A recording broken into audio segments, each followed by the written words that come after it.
कोई बात नहीं। आंसर की आ गई थी, मैच किया था कितना आ गया? अभी नहीं आई। नहीं है, अभी ना वो चली आ जाती है जल्दी तो, बहुत टाइम हो गया इस बार तो पेपर वाला लीक हो गया था। हमारे पास भी बहुत सही स्कूल का तो नहीं आया है, न्यूज जो आ रहा है वन का ही आ रहा है। सीबीएसई में तो पैसे भी नहीं, तो बोला पिछली बार तो करवाएंगे भी नहीं, वो है ही नहीं पैसे नहीं। सीबीएसई एक बार करना चाहते तो वही बहुत दो बार तीन बार कहां से करेंगे? हजार फीस लेते हैं वो का फिर भी ऐसे ही है न्यूज का। आगे से बच्चे जा रहे हैं से पेपर देने के कितने लिए। बच्चों ने भरा था, कितने पैसे सीबीएसई ने, मतलब 2 करोड़ कुछ लोगों ने, उससे ज्यादा ही लोगों ने भरा था। पैसे कितने कमा रहे हो लोगों ने, ज्यादा ही बोल दिया। नहीं सच में भरा था, इतने लोगों ने तो एवरेज भरा ही था, करोड़ में भरी थी। नहीं, लाख में जाके करोड़ ज्यादा हो जाएगा। करोड़ तो 7 करोड़ था पार्टी करोड़ आपने कैसे किया ये बताओ ना। एनसीईआरटी पढ़ी थी और तो कुछ नहीं, तो बहुत पहले मैंने दे दिया था। तो कर सकते थे, लेकिन टाइम अगर थोड़ा होता ना पेपर में कम लेंगे। नहीं तो टाइम देखो, पेपर वो लेंथ कम नहीं करेगा, आपको प्रैक्टिस करनी पड़ेगी। नहीं मैम, प्रीवियस कितने 62 या 63 पेजेस का था और इस बार 80 पेजेस का था। अच्छा हाँ, वो तो ऐसे लगता था 10 रुपए वाली कॉपी है। मुझे लगा ना कि जैसे मैंने इंग्लिश सेकंड लैंग्वेज ली है तो मेरे अकॉर्डिंग पेपर मुझे ऐसे ही मिलेगा। मैंने उस पर ध्यान नहीं दिया कि फर्स्ट लैंग्वेज लिखा हुआ इंग्लिश का, मैंने सारा वो सॉल्व कर दिया। वो तो और डिफिकल्ट लगा होगा तुम्हें सॉल्व करते हुए। वो तो जो फर्स्ट लैंग्वेज होता है उनके लिए डिफिकल्ट होता है वो लैंग्वेज। सेम होता है, खाली जो एक होता है पोएट्री होती है और एक होता है पैराग्राफ होता है। पोएट्री सॉल्व करना मुश्किल होता है ना, इसलिए वो मीनिंग समझना पड़ता है। बस नाम भी नहीं बोलते, पैसेज आ रहे, पैसेज भी ऐसे देते जिसका आंसर सुनकर मिलते हैं। आजकल तो स्कूलों में भी पैसेज नाम के लिए दे रहे हैं, आंसर तो होते कहाँ हैं। 9-10 में भी सब ऐसे ही कर दिया है, सब 9-10 में भी ऐसे ही क्वेश्चंस आ रहे हैं, बोर्ड में भी ऐसे ही क्वेश्चंस है। सैंपल पेपर वगैरह देख लो, पैराग्राफ नाम के लिए खाली गाइड कर दे रहा है, तुमको आंसर कुछ भी नहीं है, खुद ही लिखो। तो वो भी क्यों दे रहे हो, बेचारों को परेशान पढ़ने में टाइम वेस्ट करते हो। मत दो उससे अच्छा वो अपने आप ही सोच के लिख लेंगे इसका। नंबर का होता है, उसको 5-6 नंबर का ही खाना चाहिए था बस। हां, 2 पैसे दो। नहीं यार, तो ये होगा 3-4 मार्क से हो जाएगा या रह जाएगा, यही होगा मेरे साथ। मेरा तो आधा ही शुरू हो गया।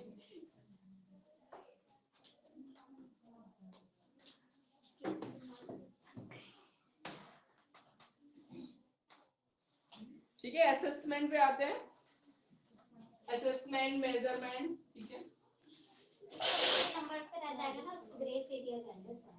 हैं, पास कर देंगे बता रहे भगवान। हां, मैं किसने बोला ओए दिखे यही मैडम यही बैठे बड़ी सीबीएसई के साइड नहीं कहां सीबीएसई के साइड से आई है हमारे पास। बोर्ड में हो जाता है। हां यार, ये ग्रेस पास से तो मेरा तो भी फेल करते थे। हां, 89 पे मेरे लगता है इवन अगर आ भी रहा होगा ना तो सभी काट देंगे। बढ़ रहा है। हां, नेक्स्ट सरकार के पास इतनी जॉब है नहीं जो ग्रेस मार्क देके पास करवाए। ठीक है, डिग्री ले लेके और सरकार के अगेंस्ट लोग खड़े हो जाएंगे, डिग्री क्वालिफाई करते हुए भी मुझे नहीं मिल रहा है। नहीं क्वालिफाई करोगे एक बहाना तो उनके पास है, यू आर नॉट क्वालिफाइड, ऐसे नहीं होता है। ठीक है, बहुत सी ट्रिक है, ऐसे नहीं चलता है। बहुत सी चीजें सोचते हैं जो बैठे हुए हैं ना, उनको 50 जगह चीजें सोचनी पड़ती है, ऐसे नहीं है। हम तो YouTube पे जितना फेक न्यूज़ डालते हैं उनके ऊपर कुछ उठाते नहीं है, बेकार है वो। इसमें सबको 90 नंबर देकर रिपोर्ट कर दो उसको, रिपोर्ट करने का रहता है ना, 2-4 लोग 10 लोग रिपोर्ट करेंगे, चैनल बंद हो जाएगा। फेक वालों का तो रिपोर्ट कर दो, बंद हो जाएगा नहीं कर चैनल। सकते ना, कुछ भी फ्रीडम ऑफ एक्सप्रेशन कर रहे हैं, अपना एक्सप्रेस कर रहे हैं। नहीं तो फेक अगर है, आप रिपोर्ट कर रहे हो ना, इसके अगेंस्ट रिपोर्ट कर दो तो कर सकते टाइम हो। को इसके पास कोई करेगा रिपोर्ट। एक क्लिक से हो जाता है। तो उस पे ऐसे फेक ही होता है।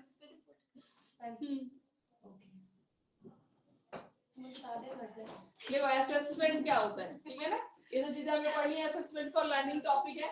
तो असेसमेंट क्या होता है, मेजरमेंट क्या होता है, इवैल्यूएशन एंड एग्जामिनेशन। ठीक है, 4 टॉपिक है जो भी आपको पढ़ने हैं। तो असेसमेंट क्या होता है, असेसमेंट होता है डॉक्यूमेंटेशन करना। ठीक है, मेजरेबल टर्म्स में डॉक्यूमेंटेशन करना, ऐसे आपका जो मार्कशीट होता है। ठीक है, असेसमेंट करना इन या डॉक्यूमेंटेशन करना इन मेजरेबल टर्म्स, नॉलेज को, स्किल को, ठीक है, बिलीफ, एटीट्यूड, इन सारी चीजों को जब हम, ठीक है, मेजरेबल फॉर्म में डॉक्यूमेंटेशन करते हैं ना, that is called assessment, assess करना। ठीक है, बच्चे की एबिलिटी को या उसको, तो उसको बोलते हैं इट इज अ टूल और method of obtaining information from test या other sources about the achievement, या टेस्ट ले लो या अदर सोर्सेज से जब हम उसको मेजरेबल टर्म में डॉक्यूमेंट करते हैं दैट इज कॉल्ड असेसमेंट। ठीक है, इसी बात आते हैं measurement.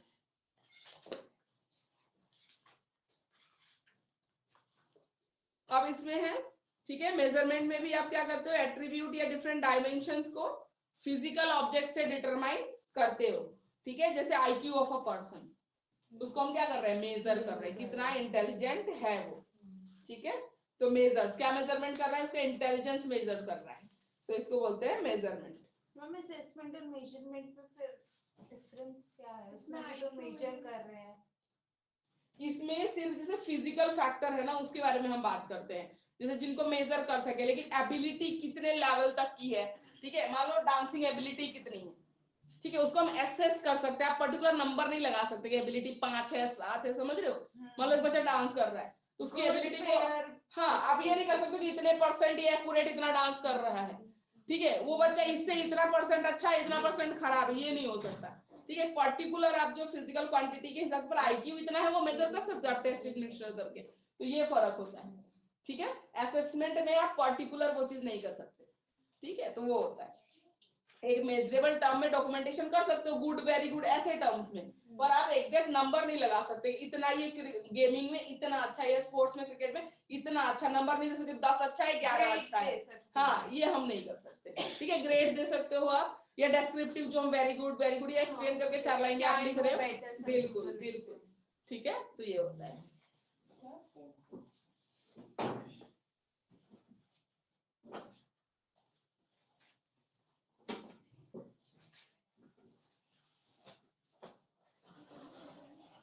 Characteristics of educational measurement, अब एजुकेशन की फील्ड में जो मेजरमेंट होती है उसकी कैरेक्टरिस्टिक्स क्या है। ठीक है, कैरेक्टरिस्टिक्स ऑफ एजुकेशनल मैनेजमेंट में there is no absolute 0 point, किसी चीज के लिए ना एब्सोल्यूट 0 पॉइंट से नहीं शुरू होती कोई भी चीज। मान लो अभी टेस्ट में बच्चे का 0 आया, ठीक है, साइंस में हो मैथ्स में, तो आप ये थोड़ी बोल सकते हो कि उसको कुछ भी नहीं आता। इस पर्टिकुलर टेस्ट में हो सकता है नहीं पढ़ा हो, ये टॉपिक उसको समझ में नहीं आया, इसका मतलब ये नहीं कि उसको कुछ भी नहीं आता, ऐसा नहीं होता। ठीक है, तो एब्सोल्यूट 0 पॉइंट कभी भी नहीं होता, 0 आने का मतलब ये नहीं कि उसको कुछ भी नहीं आ रहा है। यूनिट्स जो है वो डेफिनेट नहीं होते। ठीक है, यूनिट्स डेफिनेट नहीं होते, मतलब कंटेंट डिफिकल्टी लेवल सबको मेजर करना पड़ता है, ध्यान रखना पड़ता है कि कैसा टेस्ट हो रहा है। ठीक है, तो ये यूनिट क्या है, फिक्स नहीं होते डेफिनेट कि आज बच्चे को इतना आया तो कल भी इतना ही आएगा, ऐसे ही आएगा, ऐसा नहीं है। कोई बच्चा इस टॉपिक में अच्छा है तो हो सकता है उसमें नहीं अच्छा हो, दूसरा बच्चा अच्छा हो। ठीक है, तो फिक्स नहीं है, डेफिनेट नहीं है। सेंस ऑफ इनफाइनिटी, ठीक है, होल ऑफ एन एट्रीब्यूट नहीं नाप सकते, किसी भी पर्टिकुलर एक मेजर कर रहे हो ना, कोई एक चीज इंटेलिजेंस मेजर करोगे या कोई चीज मेजर करोगे, एक साथ आप सारा मेजर नहीं कर सकते। ठीक है, तो एक इनफाइनाइट टर्म है, बहुत सारी एबिलिटीज है बच्चे में, एक साथ आप मेजर नहीं कर पाओगे। असाइनिंग सिंबल्स, सिंबल्स असाइन करने का एक प्रोसेस होता है मेजरमेंट। सिंबल असाइन करना मतलब मार्क्स ग्रेड जो भी आप असाइन करोगे उसके हिसाब से, मीनिंगफुल और कंसिस्टेंट मैनर में, तो आपको पता चलेगा इस टेस्ट में इतना आया, सेकंड में कितना आ रहा है, तो उस हिसाब से। उसके बाद it can not be measured directly, ठीक है, डायरेक्टली मेजर नहीं कर सकते, इन द सेंस आपको ऑब्जर्व करना पड़ेगा, बाकी चीजें भी देखनी पड़ेगी। मतलब मेजरमेंट मतलब ये नहीं होता कि सिर्फ एक टेस्ट एडमिनिस्टर किया आईक्यू से आपको पता लग जाएगा, लेकिन एक ऑब्जर्वेशन भी तो होती है, ठीक है, आपके बच्चे की, तो वो सारी भी चीजें होती है। End to end but not end itself, end to end होता है जब हमने नंबर अलॉट कर दिए क्लास के एंड में कि ये बच्चे का है, ठीक है, फिर भी वो एंड नहीं है, आगे और बढ़ेगा जाएगा, तो कंटिन्यू एक प्रोसेस चलता रहता है।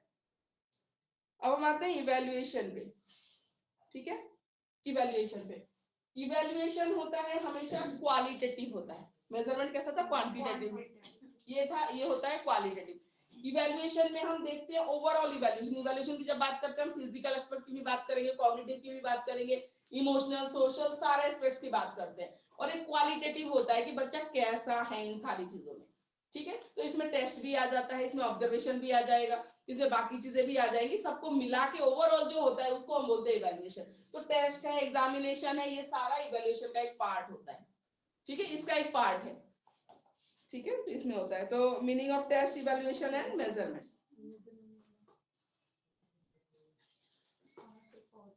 क्वांटिटेटिव एबिलिटी, ठीक है, मेजरमेंट में हम नंबर वगैरह से क्वांटिटेटिव, ठीक है, क्वांटिटी एक देते हो, एक नंबर असाइन करते हो, और इवैल्यूएशन हमेशा क्वालिटेटिव होता है, ठीक है, ये क्वांटिटेटिव नहीं होता। इवैल्यूएशन कंटिन्यूअस होता है। मेजरमेंट वाला मुझे एक टेस्ट लेना है, ठीक है, मैंने मेजर कर लिया कि इस चैप्टर में बच्चे को किसकी कितनी नॉलेज है, नंबर डाल दिए, तो मेजरमेंट मैंने कर लिया। पर इवैल्यूएशन क्या होता है, कंटिन्यूटी, पूरे साल बच्चा जैसा करेगा मैथ्स में, साइंस में, अलग अलग सब्जेक्ट्स में, ओवरऑल हम देखते हैं, उसको बोलते हैं इवैल्यूएशन। इवैल्यूएशन में ये नहीं कि दोनों एस्पेक्ट आ रहे हैं, क्वांटिटेटिव भी और क्वालिटेटिव भी, क्योंकि जब टेस्ट ले रहे हैं तो उसमें तो मार्क्स, तो उसका एक पार्ट है, पर जब असाइन जब आप करोगे तो हम क्वांटिटी की बात नहीं करते ना, फाइनल हम बोलेंगे कि इस बच्चे को आप इवैल्यूएट करिए इन टर्म्स, तो हम कभी लास्ट में नंबर के टर्म्स में बात नहीं करेंगे। इवैल्यूएट करने का मतलब है मैं उसको कोई नंबर पे खड़ा नहीं करूंगी एट द एंड कि भाई इसको इतने नंबर आए थे ओवरऑल, तो इतना इसका परसेंटेज आ रहा है, इसमें इवैल्यूएट नहीं करेंगे। उसने कैसे प्रोग्रेस की चीजों को लेके, ठीक है, या खराब भी रहा कहीं, मान लो ग्राफ ऐसे अच्छा था फिर बीच में गिर गया था, फिर टीचर ने समझाया कुछ ऐसा टर्म आया था, फिर बच्चा आगे गया, तो इवैल्यूएशन में हम क्वालिटी वाइज ही बात करेंगे, हम बात नहीं करेंगे। हाँ, मार्क्स क्या करेंगे, आपको सपोर्ट करेंगे आपके स्टेटमेंट को, जो फाइनली मैं इवैल्यूएशन दूंगी बच्चे का ना, उसमें कहीं ना कहीं हेल्पफुल रहेगा आपको इवैल्यूएट करने में, पर एट द एंड आप मार्क्स की टर्म्स में बात नहीं करोगे इवैल्यूएशन में, ठीक है, आपको हेल्प करेगा, सपोर्ट करेगा समझने में चीजों को, ठीक है, तो पार्ट की तरह होगा। कॉम्प्रिहेंसिव होता है, ओवरऑल होता है, जैसे मेजरमेंट तो पर्टिकुलर एक सब्जेक्ट का होता है, एक टेस्ट का होता है, पर इवैल्यूएशन ओवरऑल बच्चे का करते हैं, ठीक है, तो ये होता है आपका कॉम्प्रिहेंसिव, ठीक है, या साइंस में भी बच्चा कैसा है, मैथ्स में भी ओवरऑल कैसा है, ओवरऑल उसकी पर्सनालिटी कैसी है उसकी बात करेंगे। इवैल्यूएशन हमेशा चाइल्ड सेंटर्ड होता है, उसको हम ध्यान में रख के करते हैं, ठीक है। टेस्ट वगैरह या मेजरमेंट के लिए जो आप टेस्ट वगैरह ले रहे हो वो टीचर सेंटर्ड होता है, टीचर को पता है ना कैसे टेस्ट लोगे, कैसे क्वेश्चन होंगे, वो सब टीचर पे डिपेंड करता है। रिमेडियल होता है इवैल्यूएशन, वहां का ऑफ है ना, इधर सुनाई दे रहा होगा, ठीक है। रिमेडियल होता है, रिमेडियल का मतलब होता है इवैल्यूएशन में जब आप देखते हो ना कि कहीं पे हाँ कमी आ रही है तो आप तुरंत उसका सॉल्यूशन प्रोवाइड करते हो, ठीक है, रिमेडियल। कोऑपरेटिव प्रोसेस होता है, ठीक है, जिसमें student, teacher, parent, peer group सब मिलके काम करते हैं बच्चे की बेटरमेंट के लिए। टीचिंग मेथड्स इफेक्टिव हम यूज करते हैं, ठीक है। उसके बाद कॉमन प्रैक्टिस, स्कूल्स में प्रॉपर ग्रोथ ऑफ चाइल्ड के लिए स्कूल्स में कॉमन प्रैक्टिस है, सब इवैल्यूएशन की बात करते हैं आजकल, ठीक है, तो ये होता है। तो इवैल्यूएशन डायग्नोस्टिक होता है, जो हम बोलते हैं रिमेडियल के लिए हम तैयार हैं, डायग्नोस करेंगे प्रॉब्लम आएगी तो हम रिमेडियल के लिए तैयार हैं। गाइडेंस देता है, क्लासिफिकेशन में हेल्प करता है, क्लास में कि बिलो एवरेज, एवरेज बच्चा और बाकी चीजें कैसी हैं, इन टीचिंग लर्निंग प्रोसेस में इंप्रूवमेंट में हेल्प करता है। प्रिंसिपल्स ये सारे वही हैं, ब्रॉडनेस है, चाइल्ड अगेन वही सब चीजें हैं जिसको हम डिस्कस नहीं करते, ठीक है।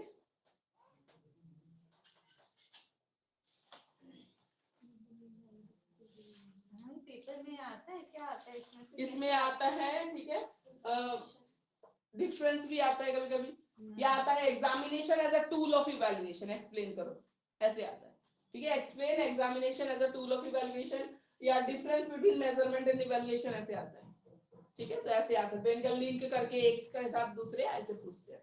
इनमें मेजरमेंट दे रखा है, मुझे नहीं दिख रहा क्या मेजरमेंट तो पहले ही है स्टार्टिंग में हिंदी में, नहीं तो है डिफरेंस में वैसे नहीं नहीं दे रखा ना, नहीं चलो तो अच्छा है, असेसमेंट में नहीं दे रखा, सिर्फ डिफरेंस डिफरेंस नहीं है, हमारे वाले में डिफरेंस नहीं है, सिर्फ अच्छा है ना, difference हमारे वाले में सिर्फ इतना ही है, चारों टॉपिक का एक ही हाँ, तो अच्छी बात है ना, सही है डिफरेंस ही आया मेरे दे वाले रखे हैं, अच्छी बात है, वैसे पेपर में आता है। ये देखो इंग्लिश में असेसमेंट, मेजरमेंट, इवैल्यूएशन का डिफरेंस 22 पेज नंबर पे। देखो नहीं जब रिलेशन पूछेगा ना तो सिर्फ डिफरेंस पूछेगा, मैं ये कह रही हूँ आपको, ठीक है, डिफरेंस पूछेगा ना तो इस तरीके से पूछेगा आपसे, इसको बोल रहे हैं, और मेजरमेंट इवैल्यूएशन उसका ठीक है, तो ये पूछता है, या आपसे पूछता है examination as a tool of evaluation बोलता है, हमारे भी दे रखा है, ठीक है, examination as a tool of evaluation पूछता है, इंग्लिश में भी है ना वैसे, तो यही पूछता है, इन चारों में लिंक ही पूछेगा आपसे, ठीक है, आपस में डिफरेंस पूछेगा, ये जो ये क्वेश्चन मैं आपको बोल रही हूँ, और explain examination as a tool of evaluation, ठीक है, कैसे इवैल्यूएशन के लिए एग्जामिनेशन एक टूल की तरह यूज कर सकते हो बच्चे को इवैल्यूएट करने के लिए, तो ये पूछता है, ठीक है, तो असेसमेंट इवैल्यूएशन का डिफरेंस दे रखा है, मेजरमेंट वर्सेस इवैल्यूएशन दे रखा है यहाँ पे, ठीक है, तो यही है, यही पूछेगा आपसे।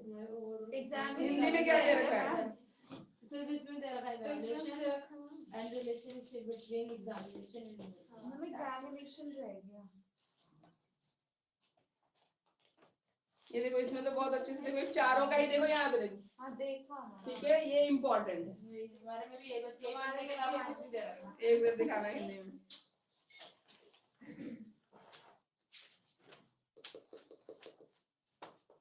ये रहा examination as a tool for assessment 29 page, ठीक है, ये आएगा 29 इंग्लिश में, हिंदी में दिखाना। हिंदी में 32 एग्जामिनेशन इवैल्यूएशन का रिलेशनशिप पूछा है, एग्जामिनेशन इवैल्यूएशन का डिफरेंस दे रखा है। अब ये क्या शुरू हो गया, कलकत्ता यूनिवर्सिटी, ये बस इसके बाद यही है। इनका अलग ही चलता रहता है, इनका अलग ही चलता है, सही में। मतलब थोड़ा नहीं, नेशनल करिकुलम फ्रेमवर्क तो करना है, पर ये बात का टॉपिक है। हाँ, इसमें और ये नहीं है ना वो ठारी कमीशन फर्स्ट पहुंच ईयर गए, में था नहीं फर्स्ट ईयर में थोड़ा बहुत था एंड में था, वो टीचिंग सब्जेक्ट्स में था तुम लोग ये सब। हाँ, लेकिन इतने डिटेल में नहीं था वो। टीचिंग सब्जेक्ट्स में था, इवैल्यूएशन, एग्जामिनेशन टाइप वगैरह उसमें था। उस पर्टिकुलर सब्जेक्ट में एनसीएफ से क्या रिलेटेड था? ये रहा इवैल्यूएशन मेजरमेंट, ढूंढ दिया मैंने, देखो मुझे लाइन 7 पेज, 7 मतलब ओनली 7, एक्साइटमेंट में 7 पेज नंबर 7। मैम वो तो डिफरेंस है ना।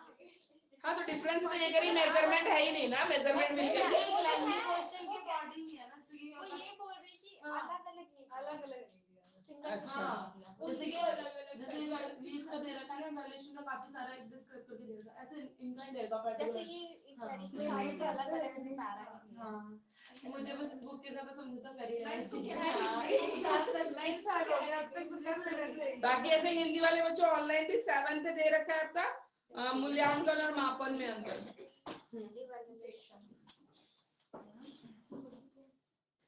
ठीक है, तो मेजरमेंट में आप पर्टिकुलर एक ही ट्रेड को मेजर करते हो, ओवरऑल नहीं करते। इवैल्यूएशन में ओवरऑल सारी चीजों के बारे में बात करते हैं। और ये देखिए हिंदी वाले लिख लीजिए, examination as a tool of evaluation, लिख लो ये टॉपिक, ये पूछता है। Examination as a tool for assessment, as a tool for assessment.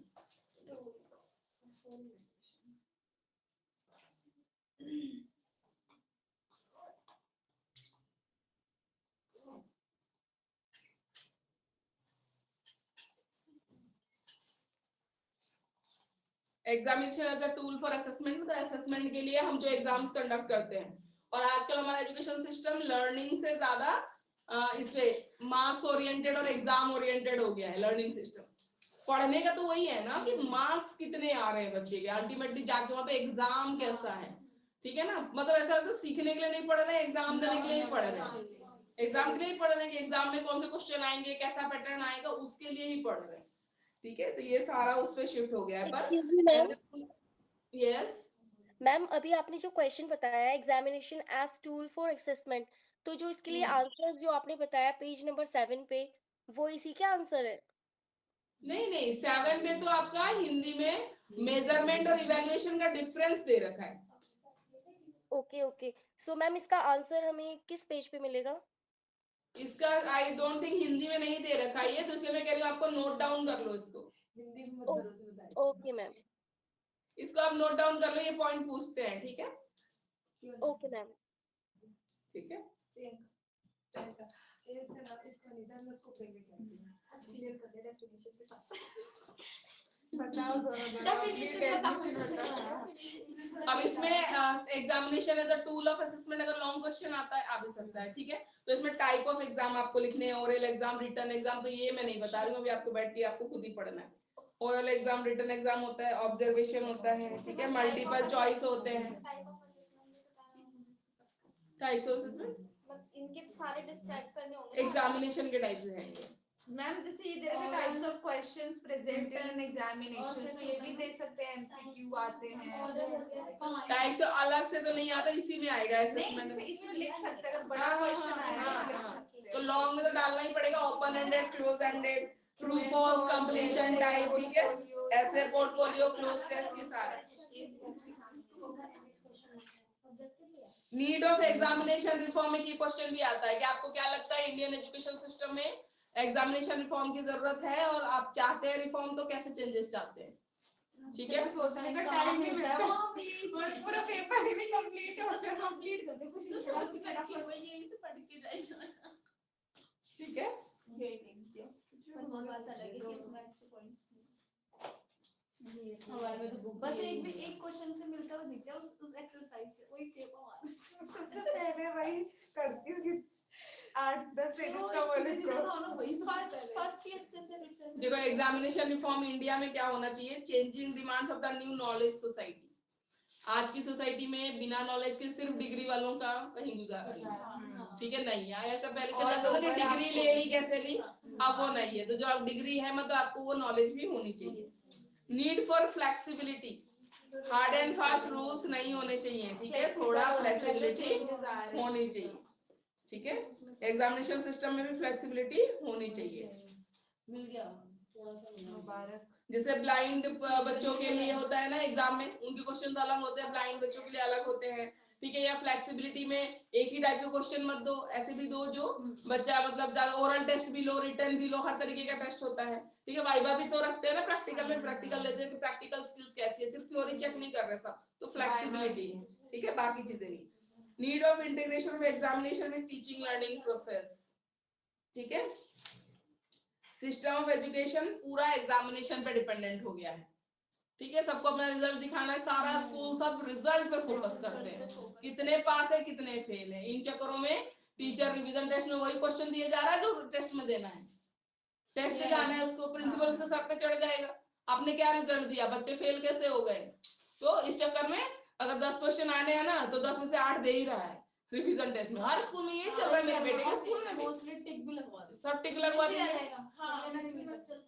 इनमें से आ जाएगा बच्चा और चैप्टर के पढ़ाते हैं से अगर मैं चैप्टर पे ध्यान नहीं देते, वो चीजें नहीं बताते, सिर्फ क्वेश्चन कराते हैं, उस पे ज्यादा इंपॉर्टेंट क्वेश्चन बताते हैं। हाँ आप करवाओगे ना, कहीं मैडम ने बोला इतना नहीं आएगा तो इतना ही आएगा, नहीं करना है इस टाइम ही नहीं करेंगे, रिपोर्ट लर्निंग वाली बात हो गई ना। हाँ, रोड लर्निंग की रोड लर्निंग, मैं तो अपने बेटे को बुक पढ़ाती हूँ, मैं पढ़ाती हूँ, 2-4 होंगे तो पढ़ाएंगे जो पेरेंट्स है, या आप लोग भी हो आगे चल के, आप लोग जो समझ जो रखता है वो तो पढ़ाएगा कि तुम तो ये दे रहे हो ना, बाकी तो उसको लिंक तो करेगा, नॉलेज काम तो आएगा। लेकिन ये लिखवा देते हैं पूरा पूरा टेस्ट में, तो समझ ही नहीं आता है, करवा देंगे। मान लो 10 क्वेश्चन है तो उसमें 6 तो होगा जो आने वाला ही होगा, हाँ 1-2 बदल देंगे, 2-3। और पेरेंट्स भी आजकल ऐसे ही, वो 2-3 भी बदलेंगे ना, उसके भी लड़ने पहुंच जाएंगे, आपने तो नहीं दिया था रिवीजन टेस्ट में तो आपने कैसे दे दिया। मैं तो कुछ नहीं बोलती, बहुत बढ़िया, कुछ तो अलग डालो, नहीं तो बच्चे को तो हैबिट पड़ जाएगी कि मुझे बुक पढ़नी नहीं, छूनी नहीं। बुक क्यों पढ़ेगा, ईवीएस में ही मान लो पीछे बैक क्वेश्चन है वही पढ़ लेगा, तो बीच में कुछ और भी तो इन्फॉर्मेशन होती है, वो तो फिर टच ही नहीं करेगा या बाकी चीजें भी नहीं पढ़ेगा, तो ऐसे होता है। Defects of the existing examination system, तो आपको क्या क्या लगता है डिफेक्ट्स क्या क्या है?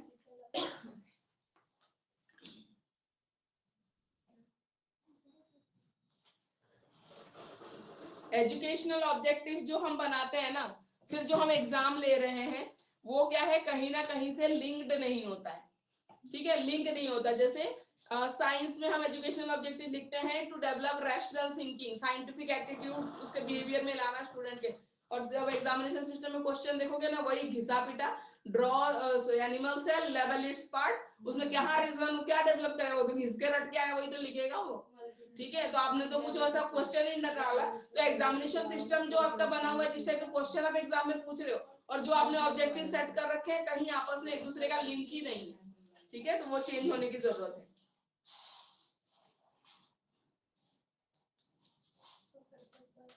कंपोनेंट ऑफ चांस, ठीक है, कंपोनेंट ऑफ चांस, जैसे ठीक है, कंपोनेंट ऑफ चांस का मतलब होता है कि ये क्वेश्चन ज्यादा आने के चांसेस है, तो बच्चे उस पे ही पूरा फोकस हो जाते हैं। क्वेश्चन बैंक पढ़ लेंगे, बाकी चीजें पढ़ लेंगे, तो यही टॉपिक आना है, बाकी आना ही नहीं तो पढ़ेंगे ही नहीं, तो ये चीज ये भी तो वही है अभी।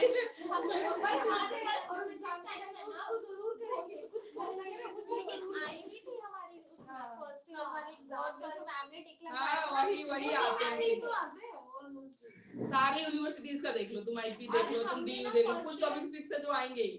चाइल्ड वो फर्स्ट वाली बुक कौन सी थी यार, चाइल्ड पेडागोजी, उसमें ग्रोथ हम एंड जो प्रिपेयर करके गए थे ना फर्स्ट क्वेश्चन वो बिल्कुल ही नहीं आया था। अच्छा वो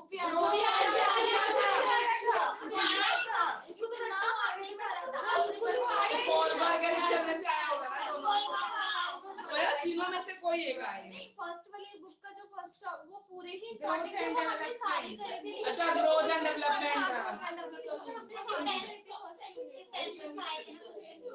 थ्योरी ज्यादा इम्पोर्टेंट होती है उसमें। इसमें हमें लगा था ना मानसी मतलब जो भी इम्पोर्टेंट इंडिविजुअल डिफरेंस आ गया था, बल्कि इंडिविजुअल डिफरेंस आ गया था। देखो उसके बाद ना सब ग्रेडिंग द एजुकेशनल स्टैंडर्ड को लो किया जा रहा है, क्योंकि कहीं ना कहीं एग्जाम ओरिएंटेड है, तो पढ़ाने लिखाने का हर सिस्टम ही एग्जाम ओरिएंटेड हो गया है, टीचिंग मेथड और बाकी सब चीजें भी। ठीक है, डाउटफुल वैलिडिटी हमारी बुक में नहीं है।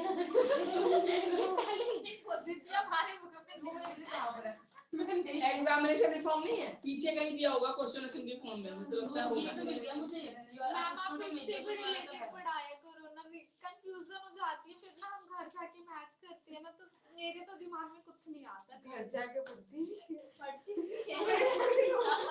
घर जाके देखो अगर हिंदी की बुक में नहीं है तो कैसे इंपॉर्टेंट है ना, वो तो मैं आपको बता रही हूँ। नहीं तो इसको लिख लो, अगर बुक में नहीं मिला पर इम्पोर्टेंट तो है ना। मेरा सीन ऐसा होता है, मैम ने क्या पढ़ाया, बुक कहाँ है, ऐसा बोलते रहते हैं। मैम ने ये टॉपिक बोला था, इसमें कहाँ है, नहीं है। मैम एक बार टॉपिक बता दीजिए, टॉपिक क्या है? Examination reform. ठीक है, एग्जामिनेशन में इंडिया में क्या क्या रिफॉर्म चाहिए, क्या क्या चेंजेस चाहिए। ठीक है,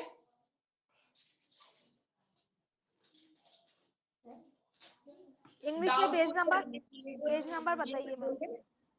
हाँ जी बोलिए। पेज नंबर बताइए मैम। इंग्लिश में है 38, हिंदी में तो नहीं है। 19 है, थोड़ा सा है।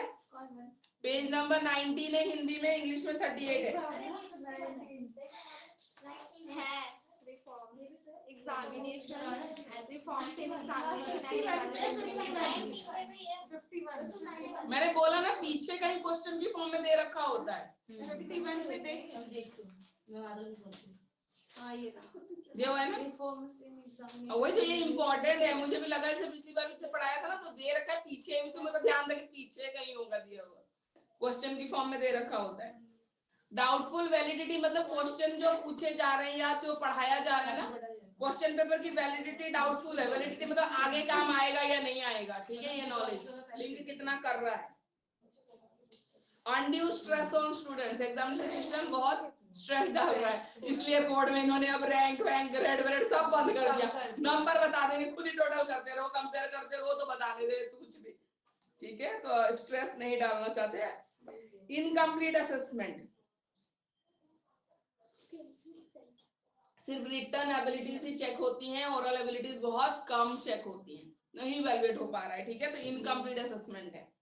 कौन कितनी अच्छी तरह से एक्सप्रेस कर पाता है उससे हमें उतना लेना देना नहीं है, कौन कितना अच्छे से लिख पाता है उस पे फोकस ज्यादा है। Subjectivity associated with exam. ठीक है, सब्जेक्टिविटी मतलब वही लॉन्ग क्वेश्चन जो 10 नंबर 15 नंबर के चल रहे हैं, बीएड में तो वही चल रहा है हम लोग का। फॉग तो पता नहीं चल रहा है कि नहीं चल रहा, पैटर्न वही चल रहा है। ठीक है, मोरल इरोजन, पूरा एग्जामिनेशन सिस्टम से मोरल वैल्यूज का कुछ भी नहीं है, पूरा खत्म है। ठीक है, मोरल इरोजन, मोरल स्टैंडर्ड से वो बिल्कुल खत्म है इस एग्जामिनेशन पैटर्न से। ठीक है, एनसीएफ 2005। अच्छा, ब्लूम टैक्सोनॉमी फर्स्ट ईयर में पढ़ाई थी ना मैंने? पढ़ाई थी मैंने। ब्लूम टैक्सोनॉमी टीचिंग सब्जेक्ट में थी वो। ब्लूम टैक्सोनॉमी पढ़ाई थी। टीचिंग सब्जेक्ट में ब्लूम कॉग्निटिव, इफेक्टिव, साइकोमोटर। सुनो, इसमें भी पढ़ना इसलिए कह रही हूँ, पर इसमें रिवाइज वाला थोड़ा सा चेंज है, ज्यादा चेंज है नहीं। ठीक है, थोड़ा सा चेंज है, तो बिल्कुल भी नहीं पढ़ा होगा तो फिर मैं चेंज भी कैसे समझाऊंगी, इसलिए मैं बोल रही हूँ पढ़ा रखा है, कहीं दिक्कत होगी तो बताना। नहीं चेंज वाला रिवाइज वाला 2000 में थोड़ा सा चेंज हुआ था बीच वाले डोमेन में। नीचे और ऊपर। सर को भी बुला देना, ये ना रिकॉर्डिंग बंद हो जाती है, ऐसे आ जा रही है तो नहीं हो रहा है। नहीं हो, उसको बुलाना पड़ेगा सर को, रिकॉर्डिंग भी बंद हो जा रही है ऐसे। देखो examination as a tool for assessment तो सिलेबस में ही आपको पूरा टॉपिक तो इम्पोर्टेंट ही है।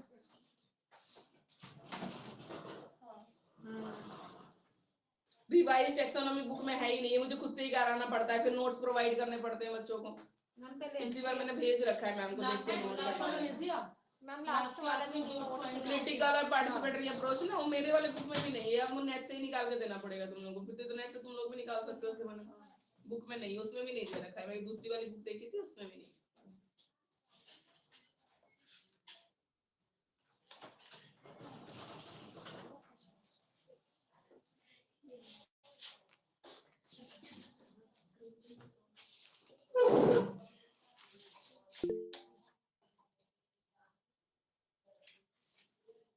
इसमें भी बुक में ना लक्ष्मी वाले में फ्रंट में सिलेबस में रिवाइज टेक्सोनॉमी, और इन्होंने जो दे रखा है वो रिवाइज नहीं दे रखा, वो पुराना वाला ही दे रखा है। इसके नोट्स मैंने पिछली बार ना पिछले सेकंड ईयर बैच के लिए भेजे थे नोट्स, मैंने जो बनाए थे वो नोट्स थे, अगर मैम के पास है या नहीं है देखते हैं।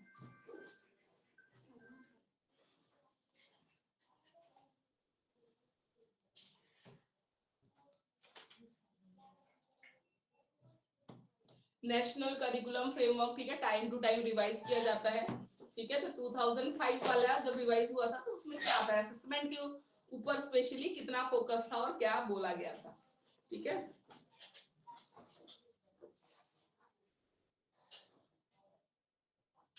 तो सबसे पहले इन्होंने बोला कि एरिया ऑफ करिकुलम कंसर्न, जो रिवाइज कर रहे हैं ना या चेंज कर रहे हैं, ठीक है, ये जो भी चेंजेस लेके आनी है, जो रिवीजन चल रहा है, मेनली कौन से एरिया पे फोकस करने हैं। तो इन्होंने बोला साइंस, मैथ्स, लैंग्वेजेस, ठीक है, teaching of English, social science, learning and habitat, ठीक है, art, dance, theatre and music.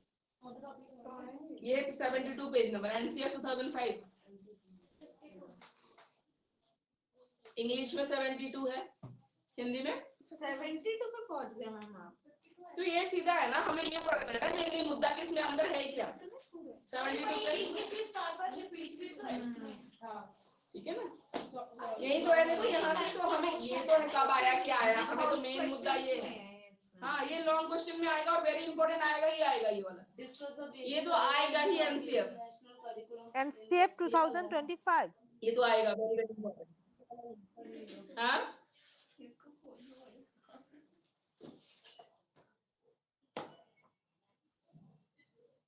Page number 72 है इंग्लिश के लिए, हिंदी के लिए 52 पेज नंबर, ठीक है। तो पहले जब बैठा नेशनल करिकुलम फ्रेमवर्क जब रिवाइज किया गया 2005 में, तो पहले उन्होंने बोला किस किस एरिया में कंसर्न करना है, पहले एरिया ऑफ कंसर्न, तो मैथ, साइंस, लैंग्वेज, ठीक है, आर्ट, बोला कि सब में हमें करना है, रिवीजन देखना है क्या चेंजेस। फिर एरिया फॉर सिस्टमेटिक रिफॉर्म, कौन कौन से एरियाज में करिकुलम कंसर्न किसमें करना है और सिस्टमेटिक रिफॉर्म किसमें लाना है, किस किस एरिया में। एम ऑफ एजुकेशन को बदलना है बोला, थोड़ा बहुत उसमें हमें देखना पड़ेगा, नया कुछ लेके आना पड़ेगा। Systematic reform for curricular change, curriculum में क्या चेंज हो सकता है वो देखना है। करिकुलम, सिलेबस, टेक्स्ट बुक, सबके ऊपर इनको अपना व्यू देना था। Teacher education for curriculum renewal, curriculum जब चेंज किया जाता है ना, टीचर को भी सिखाना पड़ता है how to transact that curriculum in the classroom. Curriculum में कुछ चेंज आप कर रहे हो, पढ़ाएगा कौन, फाइनली टीचर से तो पढ़ाएंगे क्लास में जाके बच्चों को, जो नया करिकुलम होगा आप बना के दोगे, तो टीचर्स को भी तो ट्रेनिंग देनी पड़ती है कि कैसे सिखाओगे वो टॉपिक, कैसे आप इंट्रोड्यूस करोगे, कैसे कराओगे, तो ये सारी चीजें। एग्जामिनेशन रिफॉर्म की बात बोली गई थी, ठीक है, इसलिए एनसीईआरटी में आपको पढ़ाया जा रहा है। Early childhood education, work and education, फिर एजुकेशनल टेक्नोलॉजी, हेरिटेज क्राफ्ट, ठीक है, हेल्थ एंड फिजिकल एजुकेशन। फिर नेशनल कंसर्न्स में क्या था ओवरऑल इंडिया में, ठीक है, तो नेशनल कंसर्न्स के टॉपिक थे problem of SC ST children, ठीक है, सेकंड था gender issues in the curriculum, जो हमेशा ग्लोरीफाई किया जाता है मेल पर्सनालिटीज को, फीमेल पर्सनालिटीज की कोई कहानी होती नहीं, इंग्लिश में भी स्टोरीज में सब प्रिंस प्रिंस प्रिंस ही है, या आप एसएससी में भी देख लो जितने फ्रीडम फाइटर्स है, ऐसा नहीं फीमेल फ्रीडम फाइटर बिल्कुल जीरो थी। एक झांसी की रानी लक्ष्मीबाई का नाम बच्चे जानते हैं, बाकी किसको जानते हैं, नहीं जानते। या ब्रेव लेडीज से रजिया सुल्तान थी, बाकी की तो कहाँ है स्टोरीज, नहीं है, बहुत कम है, बहुत अब डेप्थ में पढ़ोगे तब जाके मिलेगा, ठीक है। बहुत सारे थे जो जिन्होंने स्कूल वगैरह खोले थे। हाँ, बहुत सारी थी पढ़ाते ही नहीं है, पता ही नहीं है लोगों को। 2-4 जो है उनको बारे में बताया जा रहा है, उनको ही ग्लोरीफाई करते, और भी तो उनका भी कॉन्ट्रीब्यूशन मैटर करता है, ऐसा नहीं है। तो उनके बारे में भी तो पता हो। तो जेंडर इश्यूज जो चल रहे हैं करिकुलम में, उनके ऊपर ध्यान देना। Education for groups with special need, ठीक है, स्पेशल नीड वाले बच्चे हैं, उनके एजुकेशन के लिए हम क्या कर सकते हैं। पेज नंबर 23 यहाँ पे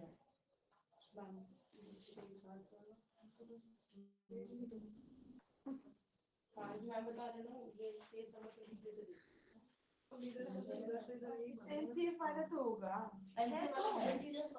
ठीक है, तो ये सब एरियाज के बाद ना सजेशंस इनवाइट किए गए। केंद्रीय विद्यालय हैं या बाकी जो स्टेट लेवल के हैं, एनसीईआरटी है, ठीक है, सब बाकी सब जो है डिफरेंट स्टेट के स्कूल से, नेशनल लेवल के जो स्टेट या सेंट्रल गवर्नमेंट अंडर जो स्कूल है, उन सब से सजेशंस मांगे गए कि क्या क्या चेंजेस होने चाहिए। ठीक है, और फिर इन्होंने जून 2005 में एनसीईआरटी ने वो ड्राफ्ट बनाया। ठीक है, एनसीएफ के प्रिपेयर किया हुआ ड्राफ्ट एनसीईआरटी ने बनाया और वो किया। ठीक है, और इसके बाद ये रिलीज हुआ था। तो नीड क्या था, नेशनल करिकुलम फ्रेमवर्क की नीड क्या थी? Demand of the 21st century. बहुत सारा एग्जामिनेशन सिस्टम वगैरह में चेंज लाना था, तो 21st सेंचुरी की डिमांड थी। रिकमेंडेशन ऑफ यूनेस्को, ठीक है, यूनेस्को ने बोला था कि डिमांड थी, उसको बोला था कि रिकमेंडेशन थी कि आप करिकुलम रिव्यू करेंगे, सबको करना था, तो फिर वो टाइम था जो करना था। क्योंकि इन्होंने बोला था कि लर्निंग कैसी होनी चाहिए, एक होनी चाहिए लर्निंग टू बी।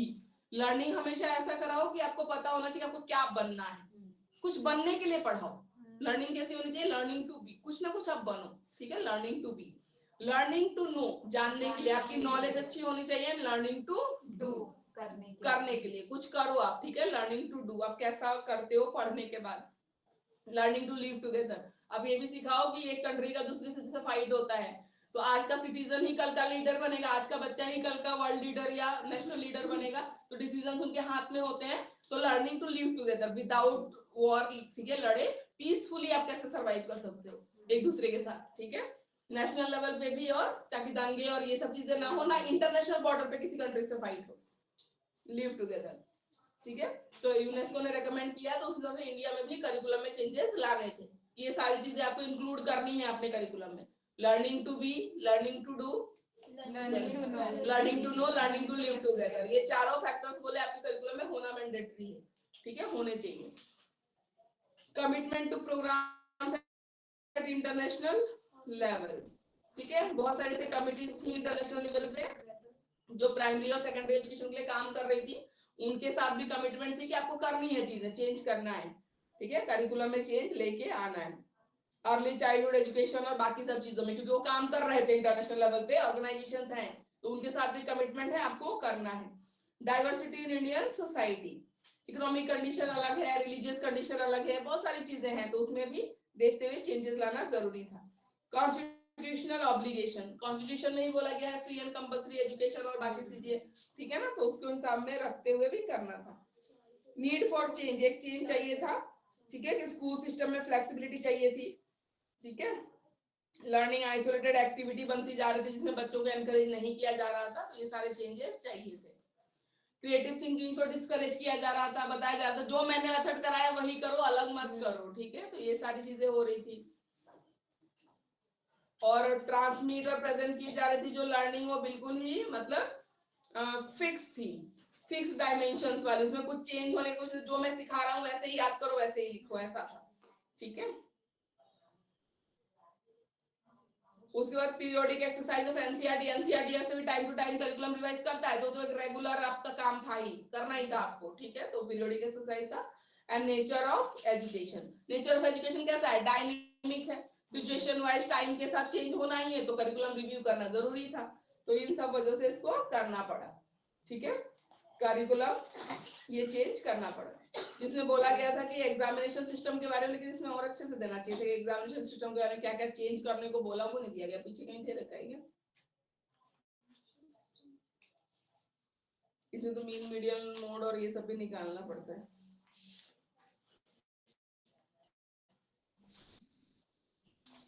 हिंदी में दिखा हमको,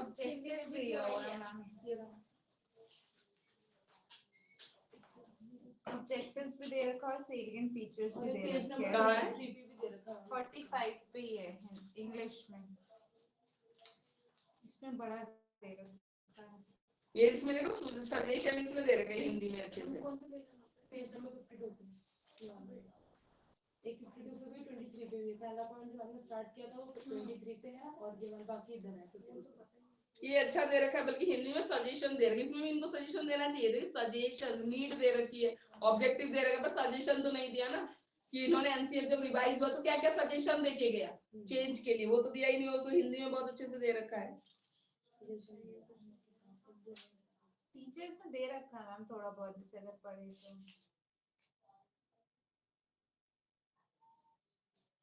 जैसे इवैल्यूएशन के लिए टीचर को जो पैसे वैसे मिलते हैं वो बढ़ाने को बोला गया था। तो बोर्ड के पेपर चेक करने के लिए पैसे मिलते हैं ना, तो बोला बहुत कम है ना, तो उसको बढ़ावा देना जाना चाहिए। पेपर में फ्लेक्सिबिलिटी रखो, चेंजेस करो। अब उसके बाद से ब्लाइंड बच्चों के लिए वो पेपर बाकी क्वेश्चन तो बहुत सारे चेंजेस आए थे। फ्लेक्सिबल रखो, क्रिएटिव रखो, इजी रखो एग्जामिनेशन पैटर्न, ये सब बहुत सारी चीजें बोली थी।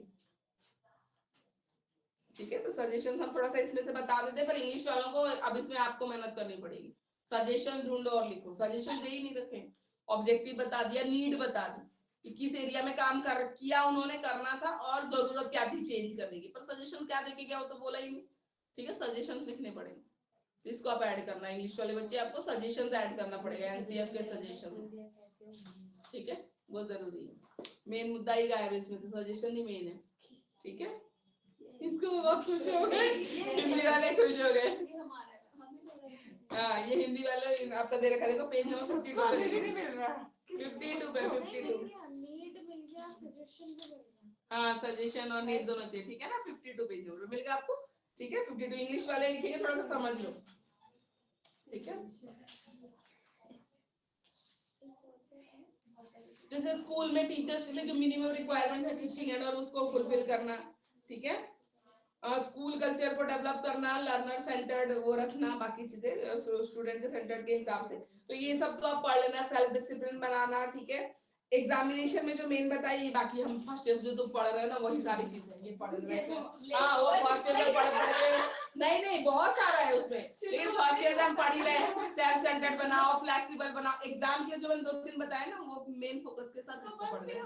वो वाली चीजें पुराना वाला भी कर लो। एक बार रीड तो कर लो। हाँ बिल्कुल, वही तो बताया है, क्या बताया कि सेल्फ डिसिप्लिन। ठीक है, अपना टीचिंग एड्स प्रोवाइड करो, करिकुलम को फ्लेक्सिबल रखो, यही सब सारी चीजें हैं। ठीक है, तो एनसीएफ 2005 इंक्लूसिव एजुकेशन वगैरह ये सब होगा।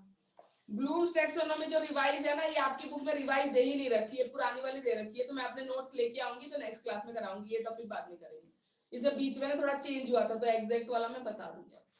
ठीक है, और ये दे भी दूंगी, मैम को फोटो भेज दूंगी, मैम तुम लोगों को भेज देंगी। ठीक है, फर्स्ट बुक में भी एक टॉपिक रह गई थी ना जो आप बोल ये तो हिंदी में पता नहीं मिलता है कि नहीं मिलता है। नेट पे मैंने बहुत उसके नोट्स बनाए थे, मैंने ढूंढा कैसे रिवाइज वाले। ट्रांसलेशन कर देना ना मैम, वो हिंदी में ट्रांसलेट हो जाएगा पूरा। हाँ, वैसे कर दो तो हाँ हो जाता है, ये बोल दो तो भी हो जाता है ना, बोल के भी हो जाता है। चलो, रिवाइज वाला करेंगे हम नेक्स्ट क्लास में एनसीएफ का। उसके बाद हम एनसीएफ नहीं, ब्लूम टैक्सोनॉमी रिवाइज जो है, पहले वाला तो आपने पढ़ लिया, आपको पहले वाला भी बताना पड़ेगा, फिर चेंज क्या है वो भी बताना पड़ेगा। नेक्स्ट क्लास में करेंगे वाला। Teacher as a facilitator in assessment for learning, ये भी पहले में था। हाँ, ये तो आई थिंक क्वेश्चन भी आया आया था exam में। शायद। हाँ, explain the role of teacher. हाँ, और इसमें कुछ भी नहीं है। फिर भी डिस्कस कर थोड़ा। हाँ नहीं, मैं हमें कर शॉर्ट दूंगी, में पर ये आते भी कह रही हूँ इसमें मैम, शॉर्ट में क्या आते कह रहे हो। शॉर्ट क्वेश्चन में टीचर आते एज अ फैसिलिटेटर लॉन्ग में डाल देते हैं। आया था। और इसमें तो ज्यादा बड़े नहीं है, छोटे ही है। इसमें तो है ही नहीं, इंग्लिश की बुक में तो मुझे अभी दिख ही नहीं रहा। थोड़ा सा ही है मैम, थोड़ा ही है ना एक पेज का नहीं है। है, हमारे पास भी है 58 नंबर पेज है। 58 पेज नंबर वो ढूंढ के रखी हूँ आज। मैं सबको ढूंढ के रखूंगा तो विदाउट डाउट। नहीं, इसमें भी नहीं दिख रहा है इंग्लिश वाले में टीचर। 53 है। और ब्लूम टैक्सोनॉमी वो भी बड़े ही है ना। वही तो है यार जो यहाँ पे पेज सेम ही है, सेम।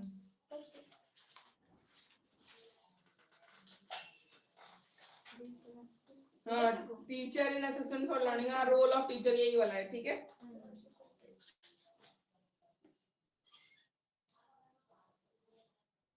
ये तो पूरा ही दे रखा है, इंग्लिश में तो सही दे रखा है, इतना तो दे ही रखा है, ठीक है, ये चीज तो समझ दे रखी है, खुश हो गए ठीक है। सेटिस्फेक्शन मिली थोड़ी सी। ठीक है, टीचर का क्या रोल है असेसमेंट में? A particular assessment of learning in a particular point in time. जैसे जैसे आप पढ़ा रहे हो टाइम टू टाइम, आप यूटी पीटी एग्जाम या बोल लो यूटी बोल लो, हाफ ईयरली ले लो, फाइनल एग्जाम आप करवा रहे हो ना टाइम टू टाइम असेसमेंट के, तो टीचर का वो रोल है, वो टाइम टू टाइम उसको कंडक्ट कर रहा है, ठीक है। Clear description of intended learning, जो पढ़ा रहे हो उसका क्लियर जो ऑब्जेक्टिव है कि इतना पढ़ोगे, इसमें आएगा, ये टेस्ट दोगे, फिर आगे आप बढ़ोगे, ये सारा क्लियर करके चलता है teacher. Range of alternative mechanism for assessing the outcomes, alternative mechanism सिर्फ टेस्ट ही नहीं, आजकल तो बहुत सारे मार्क्स का डिस्ट्रीब्यूशन है, 20 नंबर का पीटी, 5 नंबर का तो पीटी का मार्क्स लगता है, बाकी तो अटेंडेंस और दुनिया जहान इन सब चीजों का ही लग रहा है, 5 मार्क्स है, एक पोर्टफोलियोज का है, बाकी सब चीजों का है, तो ऐसे ऐसे डिस्ट्रीब्यूटेड है मार्क्स है। Public and defensible reference points for making judgements, ठीक है, मतलब असेसमेंट में जो आप जजमेंट ले रहे हो, जो आप डिसाइड कर रहे हो बच्चा कौन सा कैसा है, उसमें public and defensible reference points, public in the sense मतलब उसके सोशल स्किल्स और बाकी चीजों को भी आप काउंट कर रहे हो। Transparent approaches to interpretation, transparent है कि इसमें इतने मार्क्स है, इसमें इतने मार्क्स है, ट्रांसपेरेंट मैकेनिज्म है पूरा पूरा असेसमेंट का। अब बता देते हो ना बच्चों को या पेरेंट्स को पता होता है कि 20 मार्क्स का टेस्ट होता है, इसमें आउट ऑफ 5 ही लगना है, 5 अटेंडेंस के लगने हैं, 5 नोटबुक के लगने हैं, इस चीज के लगने हैं, व्हाटएवर, तो ट्रांसपेरेंट चल रहा है, जो भी सिस्टम चल रहा है, टीचर उसको ट्रांसपेरेंट क्लियरली बच्चों के सामने रख रहा है। डिस्क्रिप्शन ऑफ असेसमेंट प्रोसेस, जब एकेडमिक सेशन शुरू होता है तभी पूरा डिस्क्रिप्शन होता है कि आपकी यूटीज कंडक्ट होंगे, दो हाफ ईयरली कंडक्ट होंगे, बीच में आपका ऐसे टेस्ट लेंगे या प्रैक्टिकल एग्जाम लेंगे बड़े बच्चों के लिए, जैसे भी होगा तो वो पूरा होता है। Strategy for recourse in the event of disagreement about the decisions, strategies for recourse, मान लो कोई ऐसा चीज है जहाँ पे पेरेंट्स एग्री नहीं कर रहे हैं या कुछ ऐसी चीज है, तो उसके लिए रिकंस्ट्रक्शन के लिए भी टाइम और अपॉर्चुनिटी वो चीजें होनी चाहिए, ठीक है। Assessment for learning occurs through out the learning process, ठीक है, इंटरेक्टिव है विद टीचर्स, ठीक है, टीचर इंटरेक्ट करता है लर्नर के साथ तभी पॉसिबल है। अलाइनिंग इंस्ट्रक्शन, जो भी आपको पढ़ाना है उसकी अलाइनमेंट, कि एक के बाद दूसरा कैसे अलाइन करना है, कैसे समझाना है। Identifying particular learning need of student और ग्रुप, जो स्लो लर्नर है उसको कैसे पढ़ाना है, बिलो एवरेज वाले को कैसे पढ़ाना है, ये सारी चीजें। Selecting and adopting materials and resources, select करना, अडॉप्ट करना, उसको आपकी क्लास के हिसाब से मोल्ड करना।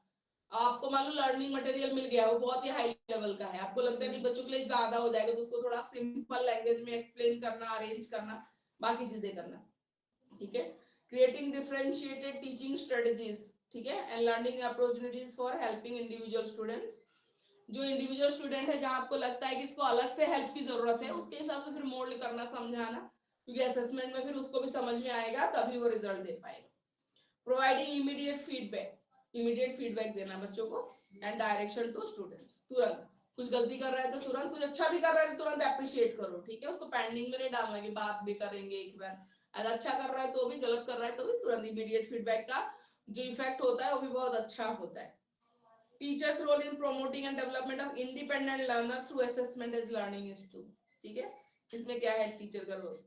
Model and teach the skills of self assessment, ये बहुत इंपॉर्टेंट होता है। तो छोटे छोटे बच्चों को ना टीचर बोलती है ना कि ये डिक्टेशन लिख लो, फिर बोलती है अपने आप चेक करो, अपनी कॉपी में पहले लिखवा रखा होगा, पहले खोलती है और मैच करो और अपने आप क्रॉस करो, अपने आप टिक करो, करते हैं छोटे छोटे बच्चे, करते हैं सेल्फ असेसमेंट। मेरे बेटे को बोलती है टीचर की खुद ही करो, उसको अपने नंबर भी खुद ही लगाते हैं कि 10 आउट ऑफ इतना, टीचर का काम भी कम हो गया, अब बच्चे ने सेल्फ असेसमेंट भी सीखी कि विदाउट चीटिंग, और छोटा बच्चा क्या चीट करेगा, और बचपन से हैबिट रहेगी तो आगे भी काम आएगा, है ना, कि ऑनेस्टी के साथ अपनी चेकिंग करना, सेल्फ असेसमेंट, अपने आप ही नंबर लगाते हैं और जाके मैम को दिखाते हैं कि मुझे इतना मिला, मुझे इतना मिला, ये गलत हो गया, तो मैम बोलती है कि इसको करेक्शन वर्क में घर से करके ले आना, ठीक है, सेल्फ असेसमेंट।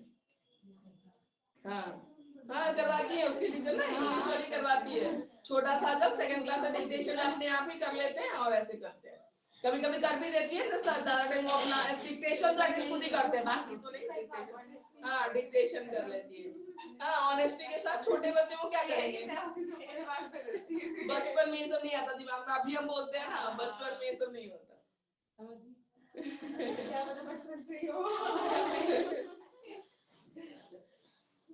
स्टूडेंट्स को गाइड करना to set their goals, monitor their progress towards them, ठीक है, अपना गोल सेट करो और आप खुद भी अपने आप को इवैल्यूएट करो कि आप उस गोल की तरफ कैसे जा रहे हो या डाइवर्ट तो नहीं हो रहे हो, ठीक है। Exemplar models of good practice and quality work का खुद एग्जाम्पल दो, ठीक है, ताकि आउटकम अच्छा है। To develop clear criteria of good practice, एक अच्छा प्रैक्टिस कैसे करना है अच्छा रिजल्ट लाने के लिए, उसको एक क्लियर क्राइटेरिया दो कि ऐसे पढ़ो, उस तरीके से पढ़ो। ये भी समझाना जरूरी है। पहले क्या था, पढ़ा दिया, अपना बच्चा खुद पढ़ रहा है या पेरेंट्स की मदद से पढ़ रहा है या ट्यूशन में टीचर ने बता दिया तो पढ़ रहा है या पेरेंट्स ने बता दिया।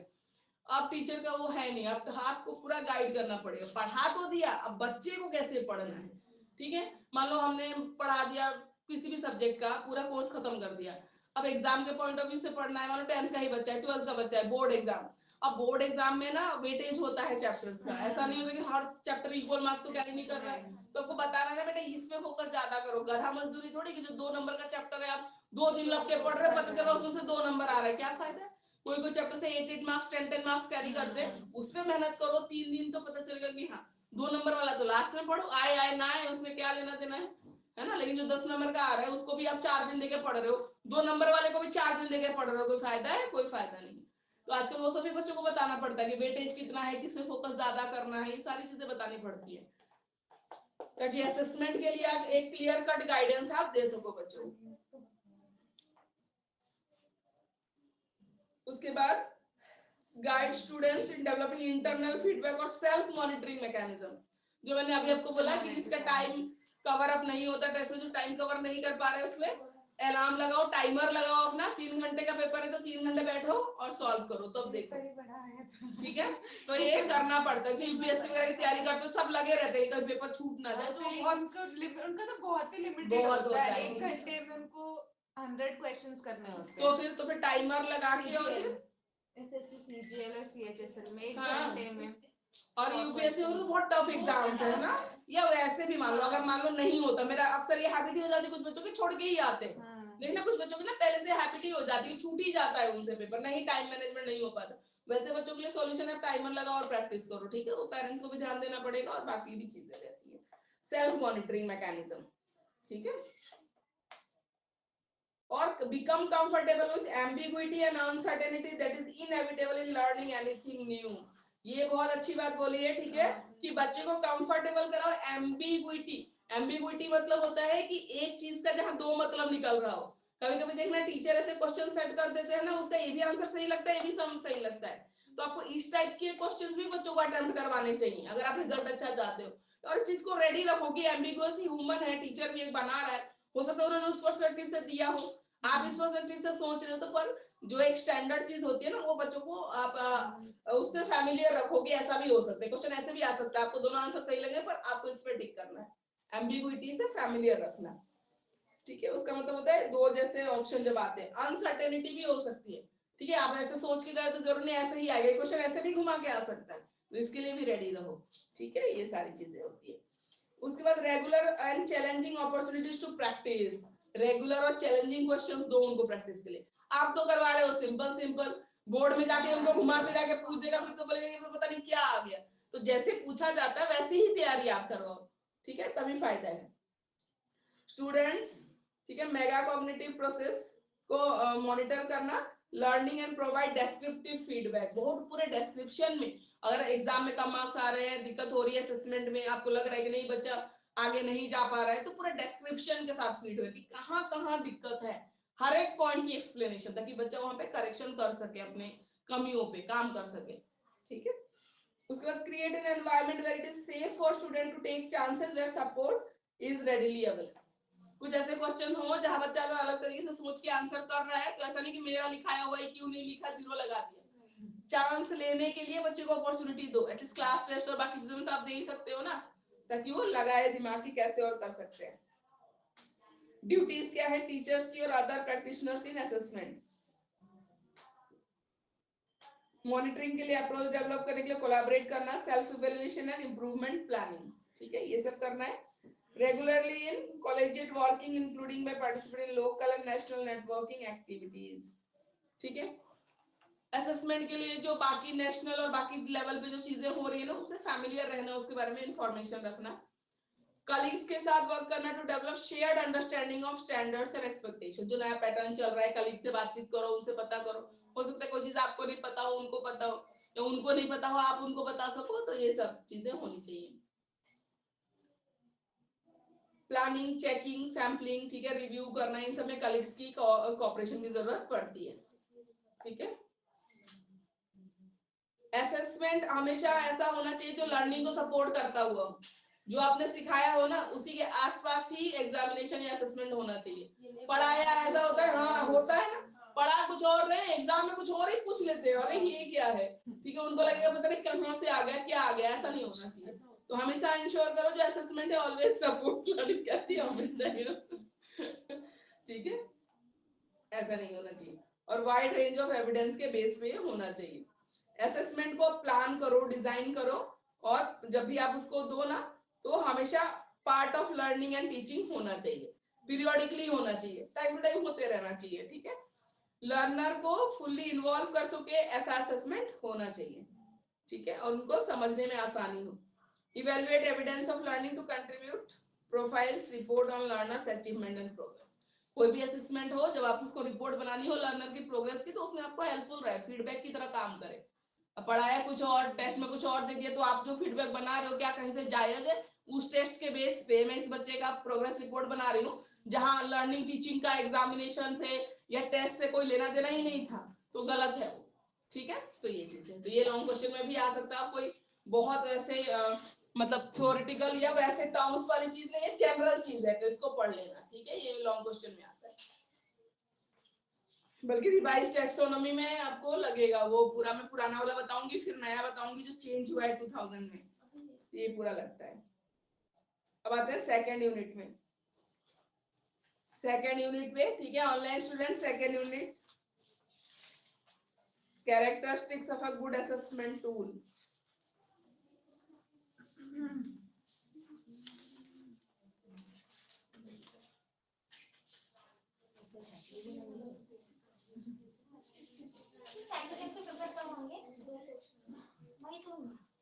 सेम होते हैं, सेम होते हैं, नहीं नहीं थोड़ा पहले होते हैं। थोड़ा पहले होता है। मैम उसे हम सीटेट का पेपर देने को एक महीने पहले गलत बोल देना सारे सीटेट का फिर कब है? जून में? जुलाई में होगा, जुलाई सीटेट में। तो अगस्त, इस बार हुआ था अगस्त में, जुलाई अगस्त वो तो के बीच में थोड़ा कब नहीं तो क्लैश नहीं करता है वो, क्लैश वो भी अपना देख के डालता है। नहीं नहीं तो कहना ये क्लैश हुआ था, सेम बीएड के एग्जाम के टाइम ही था। जिस दिन हमारी एक दिन की छुट्टी थी उसी दिन एग्जाम था, संडे था उस दिन, तो क्लैश का और हमारा मर गया क्लैश थोड़ी हुआ है। क्लैश थोड़ी यार, उसको क्लैश नहीं बोलते एक एग्जाम बच्चा क्या पढ़ा, जिसका पेपर है वो या सीटेट पढ़ा? जो पढ़ देने वाला होगा ना पहले से तैयारी करके ऐसा थोड़ी रखना। एक दिन में तो कोई पढ़ाई नहीं हमारे ग्रुप में वो पहले से प्रिपेयर करके नहीं, बात तो सही बोल रही है ना, एक दिन के लिए आप उसको क्लैश भी नहीं बोल सकते आप। एग्जाम चल रहे हो तो फिर देना तो मुश्किल हो जाता है। तो हमारे लिए क्लैश हो सकते हैं, लेकिन जो हाँ तो वही बात है कि वो हमारे लिए ही है, वो यही कह रहे हैं क्लैश नहीं है। अभी हमने पढ़ा था, अभी थोड़ी देर कोलिग्स से कोऑपरेट करो, पीयर लर्निंग करो। मत बोलो। इम्प्लीमेंट भी करना है अब। तुम्हारा अच्छा इस बार वाला नहीं होगा तो तुम पूछ रही हो। होगा ही नहीं, मुझे पता है। देखो अरे पर फिर भी देना चाहिए, करके सारे करके आई हूँ। उसको लगा मैंने सारा मैंने तो सोच स्ट्रगल करना पड़ता है। आंसर की कहाँ है? ये देखो यहाँ पे 81 इंग्लिश में, हो गया 81 पेज नंबर पे इंग्लिश में, हिंदी में कहा है गुड असेसमेंट टूल के 63 हिंदी में 63 और इंग्लिश में 81, सही हाँ, है, 63 है। 63 है, इंग्लिश में 81 और हिंदी में 63। एक गुड असेसमेंट टूल, जैसे एग्जामिनेशन में एक असेसमेंट टूल है, तो एक अच्छा असेसमेंट टूल होने के लिए कैरेक्टरिस्टिक्स क्या होनी चाहिए? अच्छा आंकलन, ठीक है, क्या होना चाहिए? हाँ, ठीक है, रेलिवेंस, ठीक है, रेलिवेंस, रेलिवेंस का मतलब होता है, आपने मान लो एग्जामिनेशन, इस टूल को एक एग्जांपल की तरह हम एग्जामिनेशन एक टूल लेके चलते हैं, ठीक है, तो एग्जामिनेशन जो भी आप ले रहे हो, कंडक्ट कर रहे हो, जो आपने पढ़ाया टीचिंग लर्निंग के साथ रेलिवेंट होना चाहिए, ठीक है, साइकोलॉजिकली बच्चे की जो एज ग्रुप है उससे रेलिवेंट होना चाहिए, तो इरेलीवेंट कुछ भी नहीं कि पढ़ाया कुछ भी और पूछ कुछ भी रहे, ऐसा नहीं होता है। टीचिंग लर्निंग जो भी हुई है ना उससे रेलिवेंट होना चाहिए वो, ठीक है, जो भी आप दे रहे हो टेस्ट।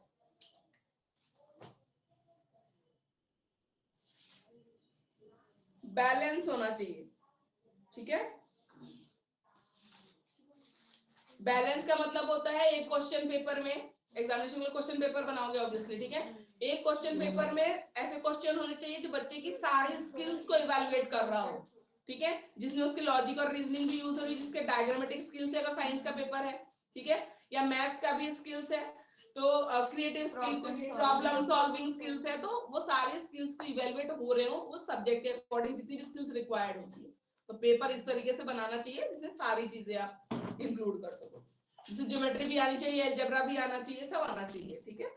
एफिशिएंसी, ठीक है, एफिशिएंसी, एफिशिएंसी एक टेस्ट होती है जो, ठीक है, एफिशिएंट आइटम एडमिनिस्ट्रेशन और स्कोरिंग प्रोसीजर होता है। एफिशिएंट टेस्ट हम किसको बोलेंगे, जिसका स्कोरिंग प्रोसीजर भी एफिशिएंट हो। मान लो एक छोटा सा क्वेश्चन है, एक लाइन में डेफिनेशन खत्म हो रही है, आपने उसमें 4 नंबर दे रखा है या 2 नंबर दे रखा है और एक वर्ड पे खत्म हो रहा है एक लाइन में, तो कहीं से जायज नहीं है। और आपने पूरा लॉन्ग क्वेश्चन दे दिया, डायग्राम भी बनाया, बच्चे ने एक्सप्लेन किया, उसमें मतलब 2 ही नंबर है, जबकि कम से कम 4 मार्क्स का होना चाहिए, 5 मार्क्स का होना चाहिए था, ठीक है।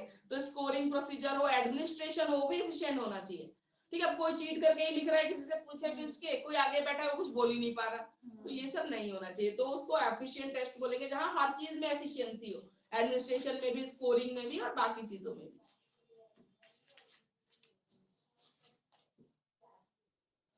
और एफिशिएंसी वो होती है, ठीक है, जो पर्टिकुलर अलॉटेड टाइम में आप एफिशिएंटली कंप्लीट भी कर पाओ, ठीक है, तो ऐसा होना चाहिए। ऑब्जेक्टिविटी, ठीक है, ऑब्जेक्टिविटी मतलब जो पूछा जाए उसका ही आंसर, ऑब्जेक्टिविटी, ठीक है। सब्जेक्टिविटी होता है जो पर्सन टू पर्सन वेरी करता है।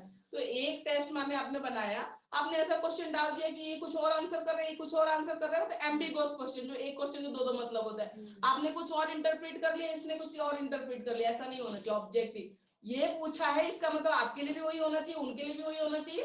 अगर दूसरे स्कूल का कोई बच्चा दे रहा है, बोर्ड का पेपर है, सब देंगे, तो एक मतलब आपके लिए कुछ और समझ में आ रहा है, उसके लिए कुछ और समझ में आ रहा है, तो पेपर कहीं सही नहीं है, ठीक है। ये आपका पेपर फिर खराब हो गया, ये ऑब्जेक्टिव नहीं है, फिर ये तो सब्जेक्टिव हो गया।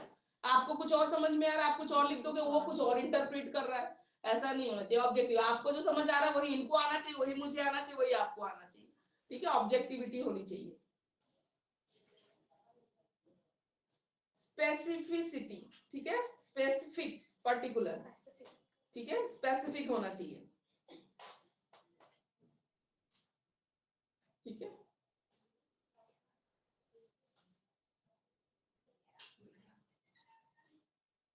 स्पेसिफिक मतलब पर्टिकुलर, जिस पर्पस के लिए आप टेस्ट ले रहे हो उसका ही स्पेसिफिक क्वेश्चन होना चाहिए। मतलब साइंस के टेस्ट के लिए, सब्जेक्ट के लिए, तो साइंस से रिलेटेड स्पेसिफिक क्वेश्चन होने चाहिए। इस टर्म का है तो इसी टर्म के चैप्टर के स्पेसिफिक होने चाहिए। ऐसा नहीं कि मैं पिछले टर्म के उठा के डाल दूं, फिर सिलेबस मैंने इस टर्म का डाल रखा था, ऐसा नहीं, स्पेसिफिक होने चाहिए। डिफिकल्टी लेवल, ठीक है,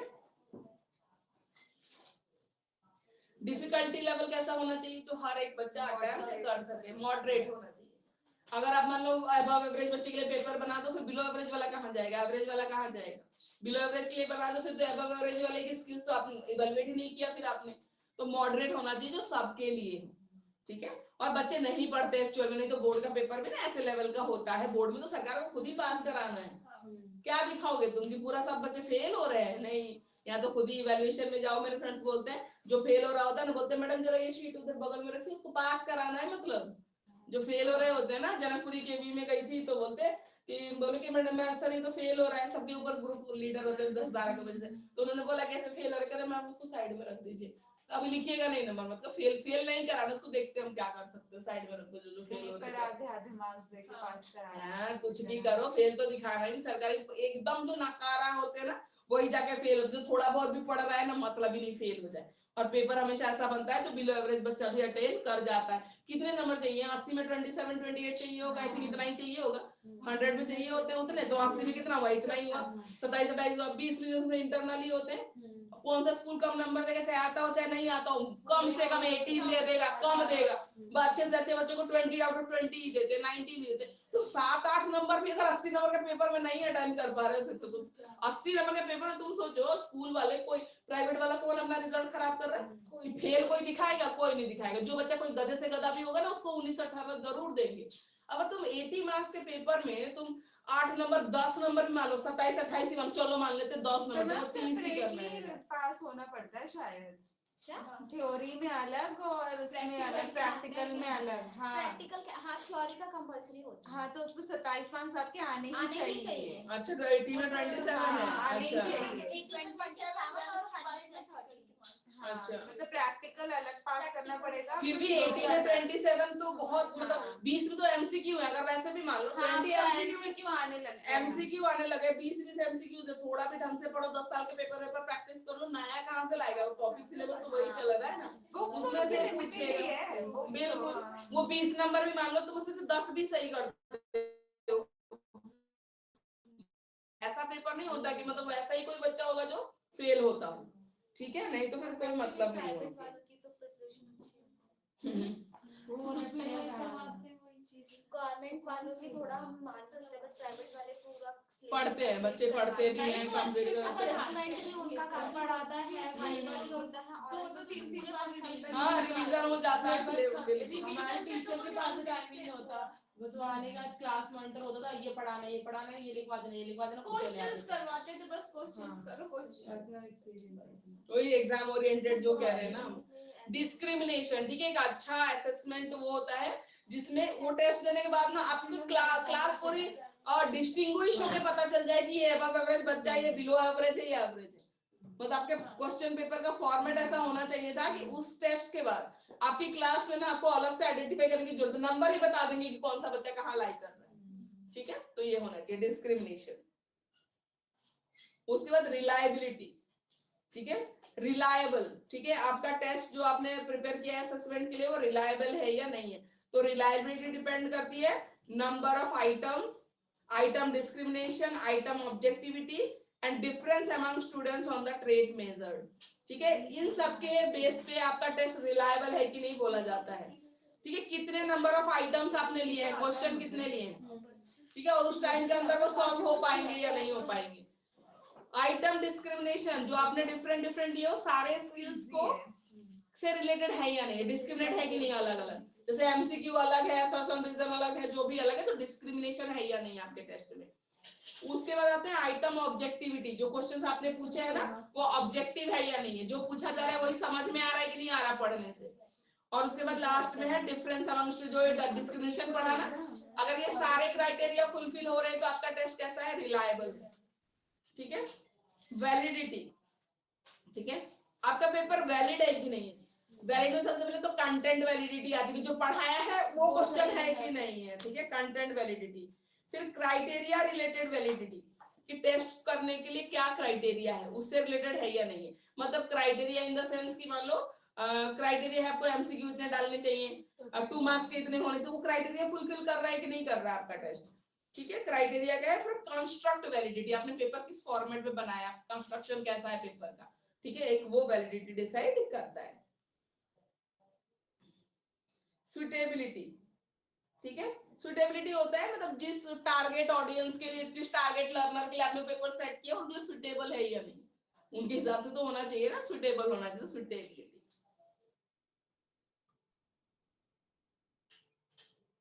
सुटेबिलिटी में जैसे एग्जांपल दिया, मतलब 2 टेस्ट है, एक आपने भी बनाया टेस्ट, आपने भी बनाया, आप दोनों का टेस्ट कैसा है, इक्वली वैलिड भी है और रिलायबल भी है, ठीक है?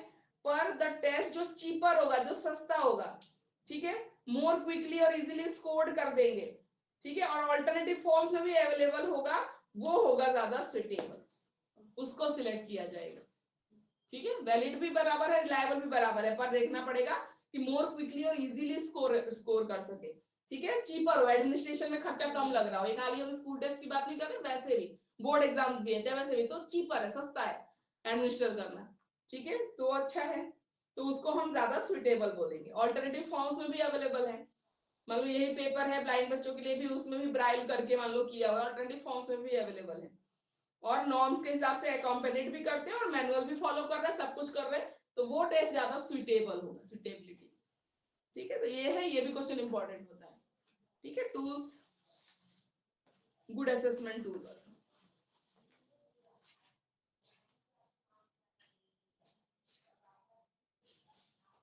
Assessment approaches, formative, summative, quantitative, qualitative, फिर टूल्स ऑफ इवैल्यूएशन आ जाएगा।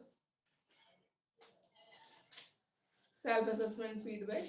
मैम जिसमें यूनिट 4 है स्टैटिस्टिकल मेथड्स वाला, तो उसमें न्यूमेरिकल्स आते हैं सॉल्व करने के? ज्यादा नहीं आता, मीन मीडियन मोड आएगा तो आएगा, नहीं भी आता नहीं तो उसमें आपसे थ्योरी में पूछते हैं, थ्योरी में ज्यादा पूछते हैं, ज्यादा नहीं, क्योंकि सब बच्चे मैथ्स के बैकग्राउंड के होते भी नहीं है, लेकिन बाकी यूनिवर्सिटी में आता है, बाकियों में आता है।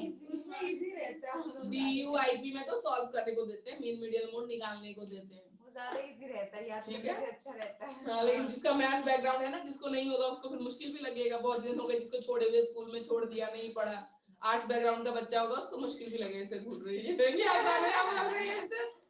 नहीं, लेकिन आपके ना MD में मैंने जितना देखा ना बहुत कम, बहुत रेयर है।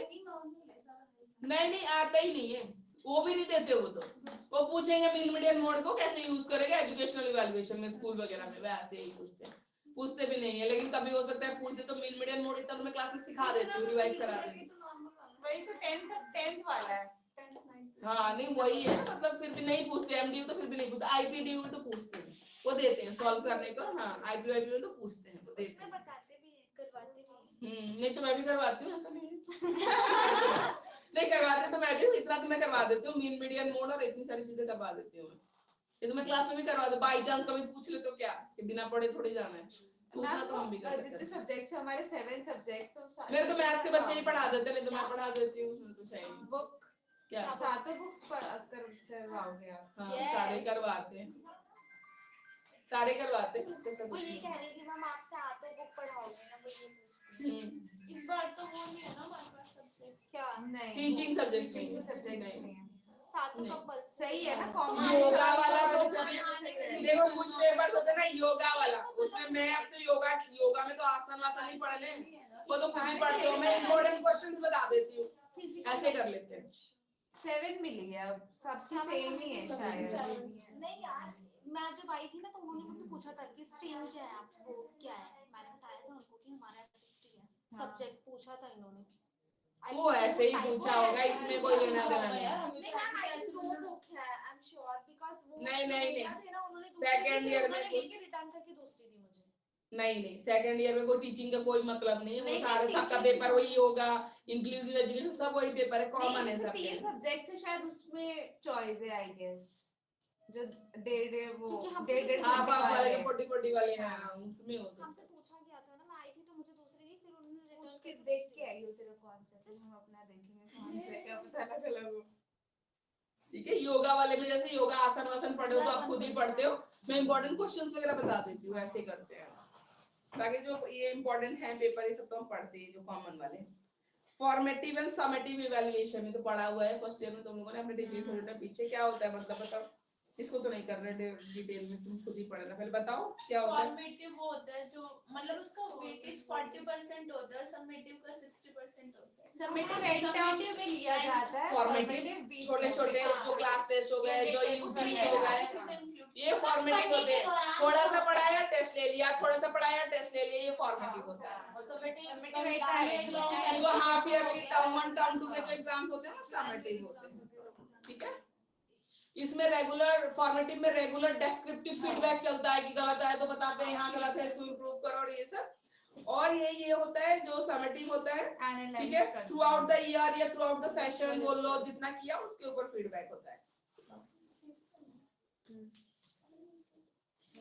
और समेटिव असेसमेंट में हम एक पूरे टाइम पीरियड में बच्चे ने कितना लर्न किया, समेटिव में हम वो देखते हैं। ठीक है, और हम फॉर्मेटिव में क्या करते हैं, स्टूडेंट्स होते हैं वो एसेंशियल पार्ट होते हैं, वो डायग्नोस्टिक टाइप होते हैं ज्यादातर फॉर्मेटिव, पता चलता है कि कहाँ गलती, क्लास टेस्ट में भी कि ये बच्चा इसमें नहीं कर पा रहा है, या ज्यादातर बच्चे इसमें नहीं कर पा रहे तो हम उस टॉपिक को रिवाइज करा देते हैं कि नहीं ज्यादातर बच्चों को इसमें दिक्कत आ रही, मतलब नहीं आ रहा है, उनको समझ में नहीं आया होगा, तो हम क्या करते हैं फिर उस टॉपिक को फिर से समझा देते हैं। ठीक है ना, तो ये सब चीजें होती है फॉर्मेटिव असेसमेंट।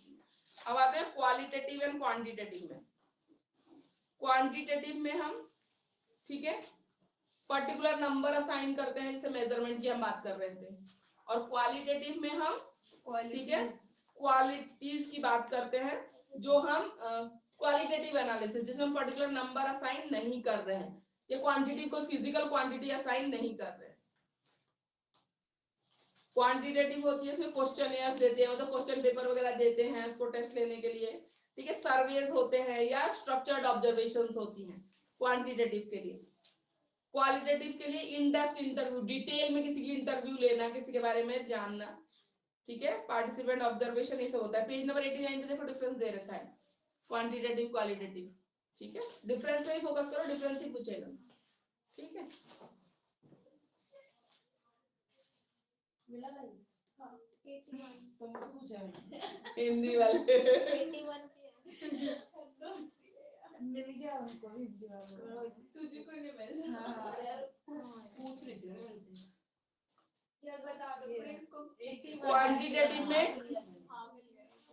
क्वांटिटेटिव में क्लोज एंडेड क्वेश्चंस होते हैं ज्यादा, ठीक है, और क्वालिटेटिव में ओपन एंडेड होते हैं। एनालिटिकल ऑब्जेक्टिव में टू क्वांटिफाई वेरिएशन, ठीक है, क्वांटिफाई करना, उसको क्वांटिटी में चेंज जो आ रहा है वो पता लगाना या क्वांटिटी में उसको फिक्स करना, वेरिएशन को चेक करना, और इसमें डिस्क्राइब करना वेरिएशन को, ठीक है।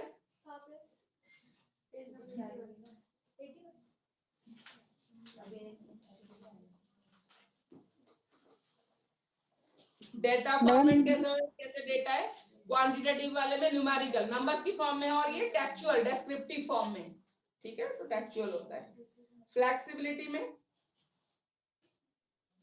क्वांटिटेटिव में स्टडी डिजाइन जो होता है फ्लेक्सिबल, मतलब वो होता है स्टार्टिंग से एंडिंग तक सेम ही रहता है, ठीक है, और जो क्वालिटेटिव है उसमें कुछ फ्लेक्सिबल होते हैं और कुछ फिक्स होते हैं, ठीक है, ऐसे होता है क्वालिटेटिव में।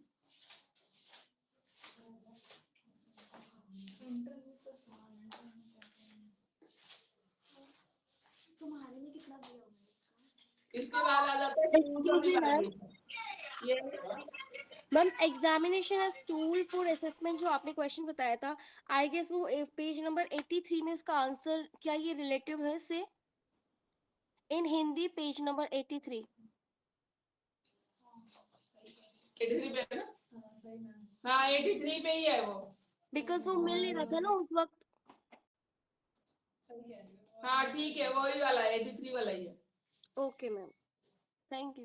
ठीक है। उसके बाद हम आते हैं tools of evaluation.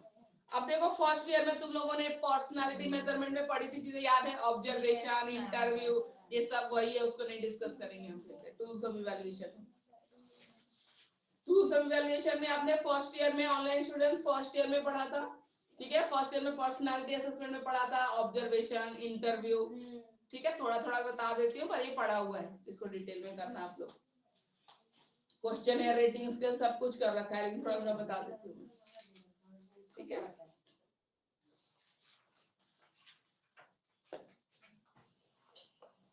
Tools of evaluation, मतलब किसी बच्चे का इवैल्यूएशन करना है तो क्या क्या टूल्स आप यूज कर सकते हो। एक तो अपनी क्लास में आप ऑब्जर्व करते हो बच्चे को, ठीक है, क्या कर रहा है, कैसा उसका परफॉर्मेंस है, बाकी सब चीजें ऑब्जर्वेशन होता है, ठीक है।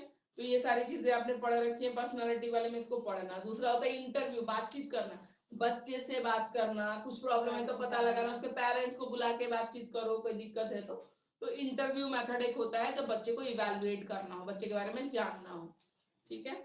उसके बाद होता है क्वेश्चनेयर।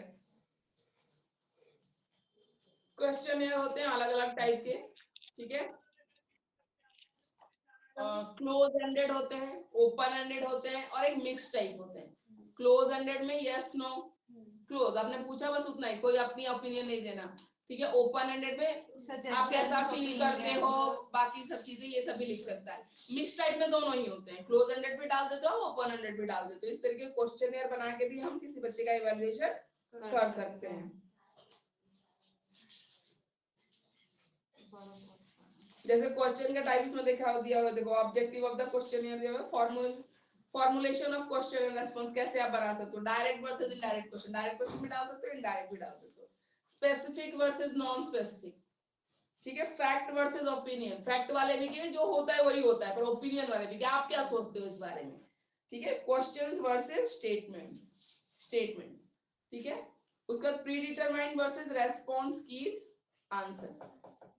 तो ये सारे हैं जो डिफरेंट टाइप के क्वेश्चन आप बना सकते हो इवैल्यूएशन के लिए।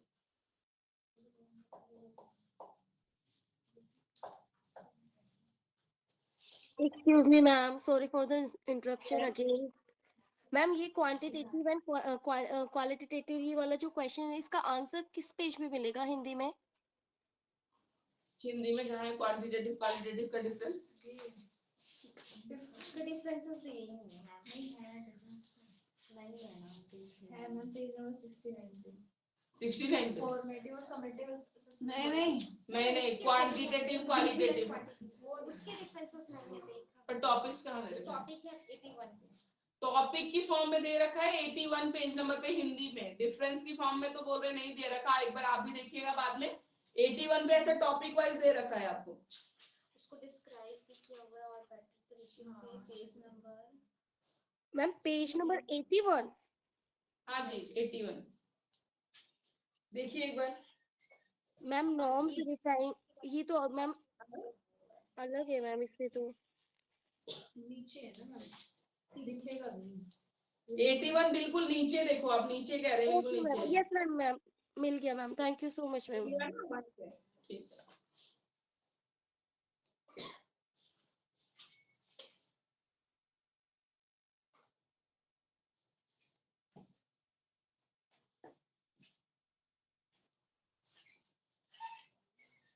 उसके बाद आता है रेटिंग स्केल।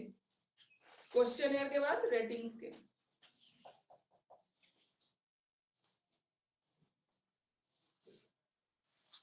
फर्स्ट ईयर में पढ़ा था, याद है कितने टाइप के रेटिंग स्केल बना सकते हैं?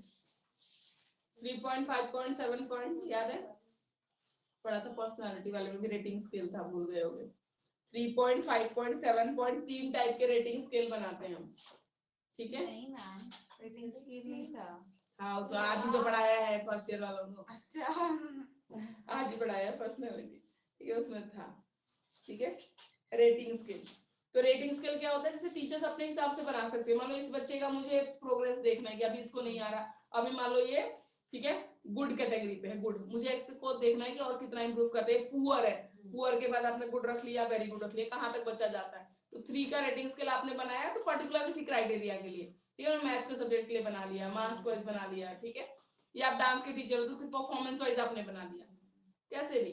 तो 3 पॉइंट भी हो सकते हैं, थोड़ा और आपको इलेबोरेटिव बनाना है, 5 पॉइंट का भी बना सकते हो, very poor, poor, good, very good, excellent, ऐसे 7 पॉइंट का भी बना सकते हो। और आपको डेप्थ में स्टडी करनी है बच्चे की, इवैल्यूएशन चेक करना है कि कैसे जा रहा है। तो और ये हर टीचर का अपना स्पेसिफिक होता है, हर कोई अपने हिसाब से बना सकता है।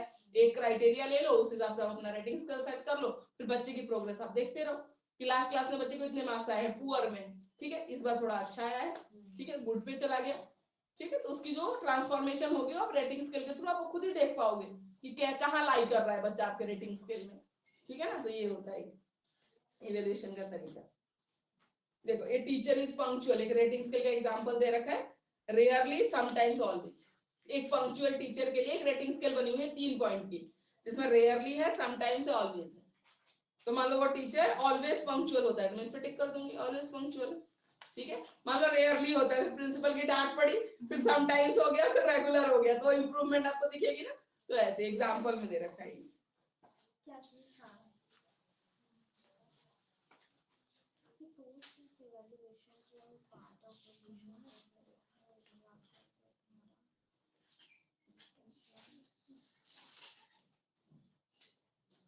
जो part of हाँ बहुत सारी तो सिमिलर होती है, तो फिर उसमें तो ये टॉपिक कहाँ पे है जो आप बता रहे हो ये मैम ने पढ़ाया है। अच्छा रेटिंग स्केल की वो क्या होती है कमियां, जैसे आपको ना बहुत ज्यादा जेनरस नहीं होना चाहिए, मतलब काइंड रेटिंग स्केल में चलो दे देते हैं, या बहुत ज्यादा स्ट्रिक्ट भी नहीं होना चाहिए। फिर आप नहीं हो गए भाई आपका बच्चा वेरी पुअर से हिल ही नहीं रहा क्योंकि आप इतने स्ट्रिक्ट हो, नहीं ये भी कर लेगा तब मैं आगे वाले पे दूंगी, ये भी कर लेगा तब आगे वाले पे जाएगा, फिर नहीं हो पाएगा, है ना। बहुत ज्यादा आप स्ट्रिक्ट वो हो रेटिंग स्केल लेके बैठे हो, तो बहुत ज्यादा जेनरस हो गया, अरे 1 नंबर ज्यादा लाया तुमने बढ़ा दिया, ऐसा भी नहीं होना चाहिए। सिंसियर और ऑनेस्ट जो है ना उस हिसाब से आप चलोगे तो आपका रेटिंग स्केल फायदा करता है बच्चे की वैल्यूएशन। ठीक है, तो ये चीजें ध्यान में रखनी होती है।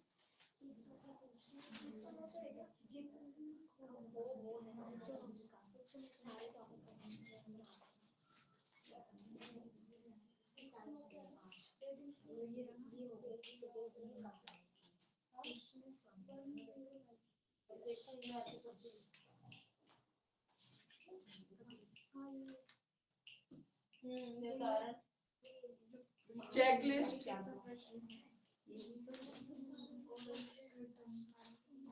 चेकलिस्ट क्या होती है? नॉर्मल ऐसे आपको पता है चेकलिस्ट क्या होती है? जो जो चीजें शायद लिखी हुई है और जो वो अचीव करता जाए उसको टिक करते हैं, जैसे बकेट लिस्ट होती है। चेकलिस्ट होती है कहीं भी ट्रैवल करने को निकल रहे हो ना तो सामान होती है, हमने चेकलिस्ट बनाई है, ये हमें रखना है, होता जा रहा है टिक कर लिया वो टिक टिक टिक टिक टिक करते हैं, उसको बोलते हैं चेकलिस्ट। ठीक है, तो बहुत लिस्ट ऑफ बिहेवियर अलग अलग स्पेसिफिक है, उसमें आप चेक कर सकते हो, जैसे प्रेजेंट एब्सेंट, कंप्लीट इनकम्प्लीट, टिक कंप्लीट आपने बना रखा है कि मतलब कॉपी चेक करते हैं तो बनाते हैं ना कि बोलते हैं कि चैप्टर हाँ नोटबुक सबके इस चैप्टर तक कंप्लीट है या नहीं है, नाम लिख लिया, टेस्ट कंप्लीटेड या चेक्ड, टिक, अनचेक्ड क्रॉस, टिक, तो इसको बोलते हैं चेकलिस्ट। ठीक है, तो इस तरीके से आप बच्चों के बिहेवियर के लिए बना सकते हो। काम कंप्लीट इनकम्प्लीट चेकलिस्ट, टिक, नहीं टिक नहीं है कंप्लीट, यस नो। ठीक है, बच्चा बिहेवियर कैसा है, सोशल स्किल्स बहुत अच्छे हैं, यस नो। ठीक है, इमोशनल बैलेंस कैसा है, यस नो। ठीक है, इस तरीके से आप कुछ और भी इसमें बना सकते हो। स्टूडेंट के ऑब्जर्वेशन के लिए ऐसी चेकलिस्ट टीचर बना सकता है, अलग अलग ट्रेड्स को लेके अलग अलग उसमें लेके बना सकता है। और बच्चे भी अपना चेकलिस्ट बना सकते हैं, टीचर गाइड कर सकता है बच्चों को कि आप अपना चेकलिस्ट बना के चलो, ये चैप्टर हो गया कंप्लीट, रिवीजन हो गया, डन हो गया, क्वेश्चन आंसर कंप्लीट हो गया, इसका कंप्लीट हो गया, तो बच्चे भी अपना चेकलिस्ट बना सकते हैं। देख सकते हैं कि टू डू वर्क कितने हैं, कितना काम करना रहता है, टू डू लिस्ट हम बोलते हैं, और फिर कितना आपका हो चुका है। ठीक है, तो ये हम कर सकते हैं और स्टूडेंट्स को भी बहुत बेनिफिट करेगा। तो टीचर को सिखाना चाहिए कि आप अपनी चेकलिस्ट बनाया करिए। छोटे बच्चों के लिए चेकलिस्ट काम करती है कि आपने टूथब्रश कर लिया, ब्रशिंग कर ली, आपने अपना ब्रेकफास्ट कर लिया, आपने अपना मिल्क पी लिया, अब आप पढ़ने बैठो, कितना पढ़ा नहीं पढ़ा, तो चेकलिस्ट फायदा करती है बच्चों को। ठीक है, कंट्रोल, अपने ऊपर कंट्रोल करना सिखाता है, होल्ड करना, अपने आप को डिसिप्लिन करना कि नहीं मेरा ये काम रह गया तो मैं थोड़ा कम खेल लूं, मुझे ये काम कंप्लीट करना है। ठीक है, checklist keep students on task, आपको काम पे लगाए रखेगा क्योंकि आपका काम हुआ नहीं, ये बाकी ये भी रहता है। ठीक है, तो ये करना है। हिंदी में दिया नहीं है ना चेकलिस्ट। ये देखिए सेल्फ चेकलिस्ट, एक बच्चे का ना चेकलिस्ट नहीं दे रखा चेकलिस्ट, हाँ होगा मिल गया ना प्रॉपर है। 95 ये देखो एक बच्चे का ना चेकलिस्ट अपना सेल्फ अपने आप के लिए बच्चे ने बनाया है, यहाँ पे एग्जांपल दे रखा है 102 पेज पे। ये देखिए हिंदी मीडियम वाले बच्चे आपके पेज पे नहीं है, तो एक बच्चे ने बनाया है अपना चेकलिस्ट। ठीक है, इसमें उसने यस वाले, I wrote the whole time without distracting others, तो यस है तो टिक करेगा, अगर नहीं डिस्ट्रैक्ट कर रहा था दूसरों को, भाइयों बहनों को, तो नहीं टिक करेगा। I tried the strategy taught in mind mini lesson, जब समझाया गया तो मैंने वो स्ट्रेटजी यूज की जब मैं लिख रहा था, यस और no. I shared my work with the class or my writing partner, yes or no. ठीक है, I paid attention to spelling and grammar in my writing, yes or no. और number of pages I wrote today, ये अपनी checklist है writing के लिए बच्चे की। ठीक है, डेट अपनी डली हुई है, तो ऐसे चेकलिस्ट है अलग अलग डेट की। ठीक है, तो यहाँ मान लो ज्यादा यस नहीं आया, उसका एक ही यस आया कि डिस्ट्रैक्ट कर ही रहा था, शेयर भी नहीं किया, ग्रामर में भी नहीं ध्यान दिया, एक ही चेकलिस्ट है। धीरे धीरे धीरे रोज की प्रैक्टिस के बाद पता चला 4-5 चेकलिस्ट में लास्ट में सब में ही वो यस पे टिक कर पा रहे हैं, अच्छी राइटिंग हैबिट डेवलप कर पा रहे हैं, तो ऐसी होती है चेकलिस्ट। ठीक है, तो आप टीचर्स को सिखाना चाहिए बच्चे अपना चेकलिस्ट कैसे तैयार करें और कैसे उसको फॉलो करें। देखो और यहाँ पे है ना फीडबैक में, how I improve my writing this week, कि पहले मानो एक ही यस आया था, सेकंड वीक में 2 आया, थर्ड वीक में और 4-5 वीक के बाद वो सारे ही यस, उसने सही से राइटिंग की अपनी। तो इस तरीके से हमें प्रोग्रेस देखने को मिलती है।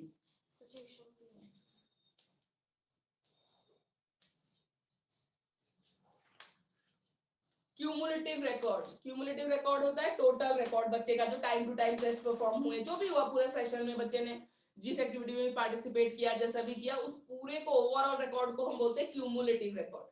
क्यूमुलेटिव मतलब होता है ओवरऑल टोटल। ठीक है, तो उसको बोलते हैं। Time to time. इसमें 3 कंसेक्यूटिव ईयर्स, जनरली 3 साल के रिकॉर्ड को हम एक साथ क्यूमुलेटिव रिकॉर्ड में इंक्लूड करते हैं। पास्ट 3 साल का रिकॉर्ड देखते हैं बच्चे का, ठीक है, तो इसको बोलते हैं हम क्यूमुलेटिव रिकॉर्ड। कुछ हो गया रिकॉर्डिंग को, कुछ हो गया रिकॉर्डिंग, बुला दे को, सबको बुला दे, रिकॉर्ड नहीं हो पाती ना फिर दिक्कत होती है। भी हाई टाइम 20 मिनट्स यूट्यूब पे डलती है ना, लिंक आती है ना, तो यूट्यूब पे ही होती है। Excuse me ma'am. Yes yes. Ma'am ये जो ठाकुर पब्लिकेशन की ऑल इन वन है वो अच्छी है या बालाजी पब्लिकेशन की अच्छी है सेकेंड ईयर? ठाकुर ठाकुर ठाकुर वाली मैंने देखी तो नहीं है तुम्हारे पास? सेकंड नहीं मैम, तो फिर बोल रही हूँ ठाकुर, पहले फर्स्ट ईयर में भी तो थी ना ठाकुर चौधरी की थी वो तो, चौधरी की थी वो तो फर्स्ट। पब्लिकेशन ठाकुर ही था शायद। हमारी जो थी वो बालाजी की थी और जो मैम की थी वो चौधरी की थी, चौधरी की थी, हाँ वो चौधरी चौधरी वाली थी। All in one. All in one. देखो बालाजी में भी ऐसे तो चीजें दे रखी है, कोई ऐसा नहीं है, 1-2 टॉपिक्स ऐसे हैं, बाकी तो सब कुछ है इसमें। पता है? हाँ ये अपने कोई कोई तो टच भी नहीं कर रहा, अपने आप कुछ भी पॉपअप हो रहा है, कोई भी विंडो ऐसे अपने आप ही खुल रही है। आज तो ये फिर अलग ही धुन में है, स्क्रीन फर्स्ट ईयर में भी ऐसे ही कुछ भी ओपन हो रहा है। ठीक है, तो वो आप देख लीजिएगा, ऐसे बालाजी भी अच्छी है, कोई दिक्कत नहीं है, सारे पॉइंट दे ही रखे हैं। वो मेरे से बहुत फिट कर रही है। क्या वो रिलेटेड है ना, बोले आप पढ़ाइए। अरे मैं को पढ़ाई नहीं, क्या हुआ? कुछ नहीं ऐसा कुछ। वो जो हम बुक नहीं मंगाए थे पिछली बार, जो 3 जो वाली जो थी, तो इस बार भी हमने मंगाने के लिए बोला ना, तो उन्होंने बोला है कि वो ऑनलाइन ही मिल रही है, शायद उन्होंने वो दिखाएंगे आपको कि हाँ ये ठीक है नहीं है। अच्छा, क्या वही बात हुई थी, लेकिन लास्ट टाइम वाली ऑनलाइन नहीं मिल रही थी, तो अभी वाली है ना, तो तुम्हें क्यों रोकी? मैं वो इसीलिए तो बोल रही कि मैम वो चेक करेंगे ना पहले वो हमारे लिए बेस्ट है या नहीं है। नहीं नहीं, वो चौधरी वाली अच्छी है, वो फर्स्ट ईयर की हो चाहे सेकंड ईयर की हो, वो अच्छी है। वो कंटेंट उन्होंने बिल्कुल, कंटेंट भी अच्छा है और एक भी छोड़ा नहीं है, लिमिटेड है, जो लिखना चाहिए वही लिखा है। इनका वो कमीशन पे पहुंच जाते हैं, एमसीए बोलते बोलते पता नहीं कहां पहुंच जाते हैं। बहुत लास्ट टाइम में बिल्कुल टॉपिक बाय टॉपिक, को कुछ एक्स्ट्रा नहीं था। नहीं उनका एकदम सही है, जो दिमाग में घुस जाए वो टॉपिक था सारे। और अच्छे से एक्सप्लेनेशन भी, लैंग्वेज भी बहुत अच्छी है, इजी एंड अंडरस्टैंडिंग है। ये तो बुक है बेटा, राइटर की बुक। देखो वो समझाने के लिए 4 चीजें फालतू ही लिखता है, ये एग्जाम पॉइंट ऑफ व्यू से लिखी हुई बुक नहीं है, वो एग्जाम पॉइंट ऑफ व्यू से लिखी हुई बुक है, तो वो उस चीज का फर्क रहता है। अभी आप चेक करके बता देना। ठीक है, मैं देखिए, ठीक है। नेक्स्ट क्लास कौन सी बुक सही, ठीक है, चौधरी की या बालाजी की, और सी जो ऑल इन वन है? नहीं, चौधरी की अगर मिल जाए तो, पिछली बार आप लोगों ने यूज किया तो वो मिल जाए तो वो ले लो, वो तो अच्छी है, ठीक है। चौधरी की ऑल इन वन वाली तो सही रहती है, वो मिल जाए तो वो ले लो। तो उसमें सेकंड ईयर में कितने सब्जेक्ट्स आते होंगे फिर? सारे ही ऑल इन वन होगी तो साथ होना चाहिए उसमें। उसमें तो 3 कॉमन होते थे। 3 कॉमन है ना, टीचिंग सब्जेक्ट तो सबके अलग अलग है, इसलिए नहीं दे रहे। लास्ट ईयर जो सेकंड ईयर के बच्चे थे उनको किससे पढ़ाया था? मतलब ऑल इन वन की बुक्स नहीं, all in one second year की अवेलेबल थी ही नहीं यहाँ पे, मुझे मिली नहीं, मैंने तो बुक से ही पढ़ाया था, ऐसे ही पढ़ाया था, और क्वेश्चंस उनको बता दिए थे, सबके अच्छे ही हो गए थे एग्जाम, ऐसा कुछ नहीं। ठीक है, पिछली बार तो एक बच्चा था, उस पूरी सेशन में कभी क्लास लिया ही नहीं, 2 दिन पहले आया कि मैम इंपॉर्टेंट क्वेश्चंस बता दो, मतलब कोई भी जो वर्किंग ही था तो अटेंड ही नहीं कर पा रहा, फिर मैंने जो जो बताया वही वही आया फिर उसने लिख दिया, फिर सही हो गया उसका भी एग्जाम। तो उसका फोन आया था इंस्टीट्यूट में कि मैम ने जो बताया वही आया, तो मैंने लिख दिया, मेरा हो भी गया था, उसका जब रिजल्ट आ गया था। ऐसा कुछ नहीं, कुछ क्वेश्चन फिक्स ही है जो बता देंगे एग्जाम पॉइंट ऑफ व्यू से, हो ही जाएगा। हाँ हाँ, पढ़ी हुई चीजें आएंगी बहुत सारी, तो नहीं नहीं, तो फिर भी मतलब समझी हुई चीजें रहती है, ऐसे बहुत सारी चीजें वही आ जाएंगी आपकी। ठीक है, तो क्यूमुलेटिव रिकॉर्ड हम बोलते हैं लास्ट 3 साल का कम से कम प्रेफर करते हैं देखना कि कैसा रहा है बच्चे का प्रोग्रेस, इवैल्यूएशन देखना है ना, तो फिर हम पूरे 3 साल का कम से कम कंसीडर करते हैं। क्या ये वही टूल्स ऑफ इवैल्यूएशन ही पढ़ रहे हैं ना, उसमें एक पार्ट है ये क्यूमुलेटिव। वाला क्वेश्चन हर एक पेपर में आया था, टूल्स ऑफ इवैल्यूएशन इंपॉर्टेंट है ये तो, हर एक पेपर में आया था, लास्ट में क्वेश्चन हर एक पेपर में था ये। टूल्स ऑफ इवैल्यूएशन इंपॉर्टेंट है, ठीक है, क्योंकि बच्चे को इवैल्यूएट भी तो करोगे, खाली पढ़ाते रहने से तो नहीं होगा ना, तो टूल्स ऑफ इवैल्यूएशन करना पड़ता है। तो इसमें physical aspect, mental, social, moral, psychological सारे एस्पेक्ट्स की बात करते हैं हम बच्चों की, ठीक है, तो इस तरीके से होता है। कॉम्प्रिहेंसिव एक पिक्चर होता है जो पर्सनालिटी ऑफ चाइल्ड को दिखाता है। बहुत बिजी चल रहा है। ये क्या रिकॉर्डिंग लगा दी किसने? नहीं, कुछ लेट चल रहा है। अच्छा, स्लो मोशन में चल रहा है क्या? स्लो मोशन में स्लो अब ये क्या हो रहा है? स्लो मोशन में चल रहा है ये। ठीक है, क्यूमुलेटिव रिकॉर्ड। तो कैरेक्टरिस्टिक्स क्या क्या होते हैं अभी मैंने बताया।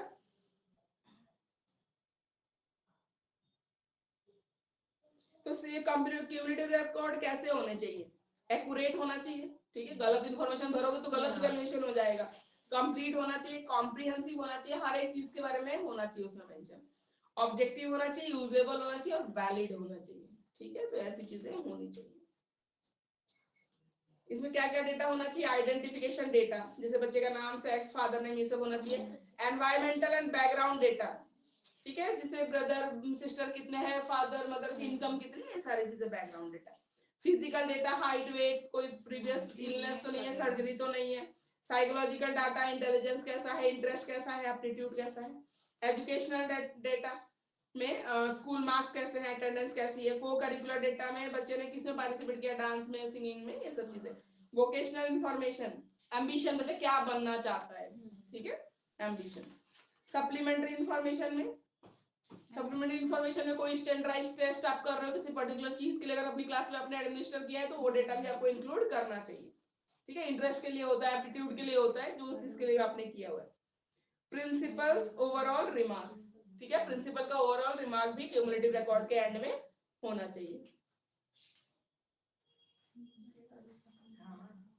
अब कहां से कलेक्ट करोगे ये सारा इंफॉर्मेशन क्यूमुलेटिव रिकॉर्ड के लिए? कहां से कलेक्ट करोगे? पेरेंट और गार्जियन के डेटा से, ठीक है, पर्सनल डेटा जो भरवाते हैं बच्चे का वहां से, स्कूल रिकॉर्ड से, एंड अदर सोर्सेज से हम कर सकते हैं। अदर सोर्सेज में से पर्सनल विजिट भी होती है आजकल, टीचर की बच्चों के घरों पे भी भेज देते हैं, ठीक है, रिकॉर्ड के लिए, उसके लिए, ऑब्जर्वेशन के लिए। अब देखो इसको कैसे अटेंड, यहाँ पे देखो एक फॉर्मेट दे रखा है, ठीक है, इसको कैसे मेंटेन करते हैं। नेम ऑफ प्यूपिल और बाकी सारे, फादर नेम, गार्जियन नेम, ये school attendant.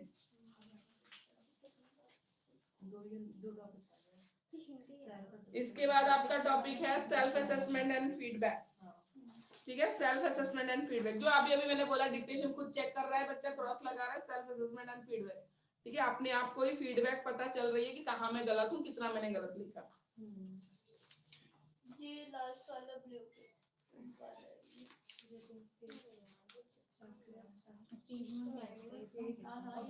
Self assessment and feedback में आप कैसे बच्चे को गाइड कर सकते हो सेल्फ असेसमेंट के लिए, बताओ। सेल्फ असेसमेंट के लिए कैसे गाइड कर सकते हो बच्चे को?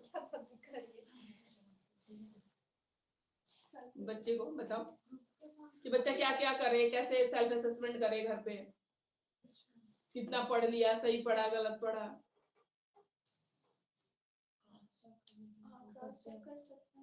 तो जैसे कि हमने आज कुछ कराया उसको पहले बोलेंगे कि वो खुद करेगा, देन उसके बाद जो कर रखा है उसने चेक करो, टैली करो, बिल्कुल।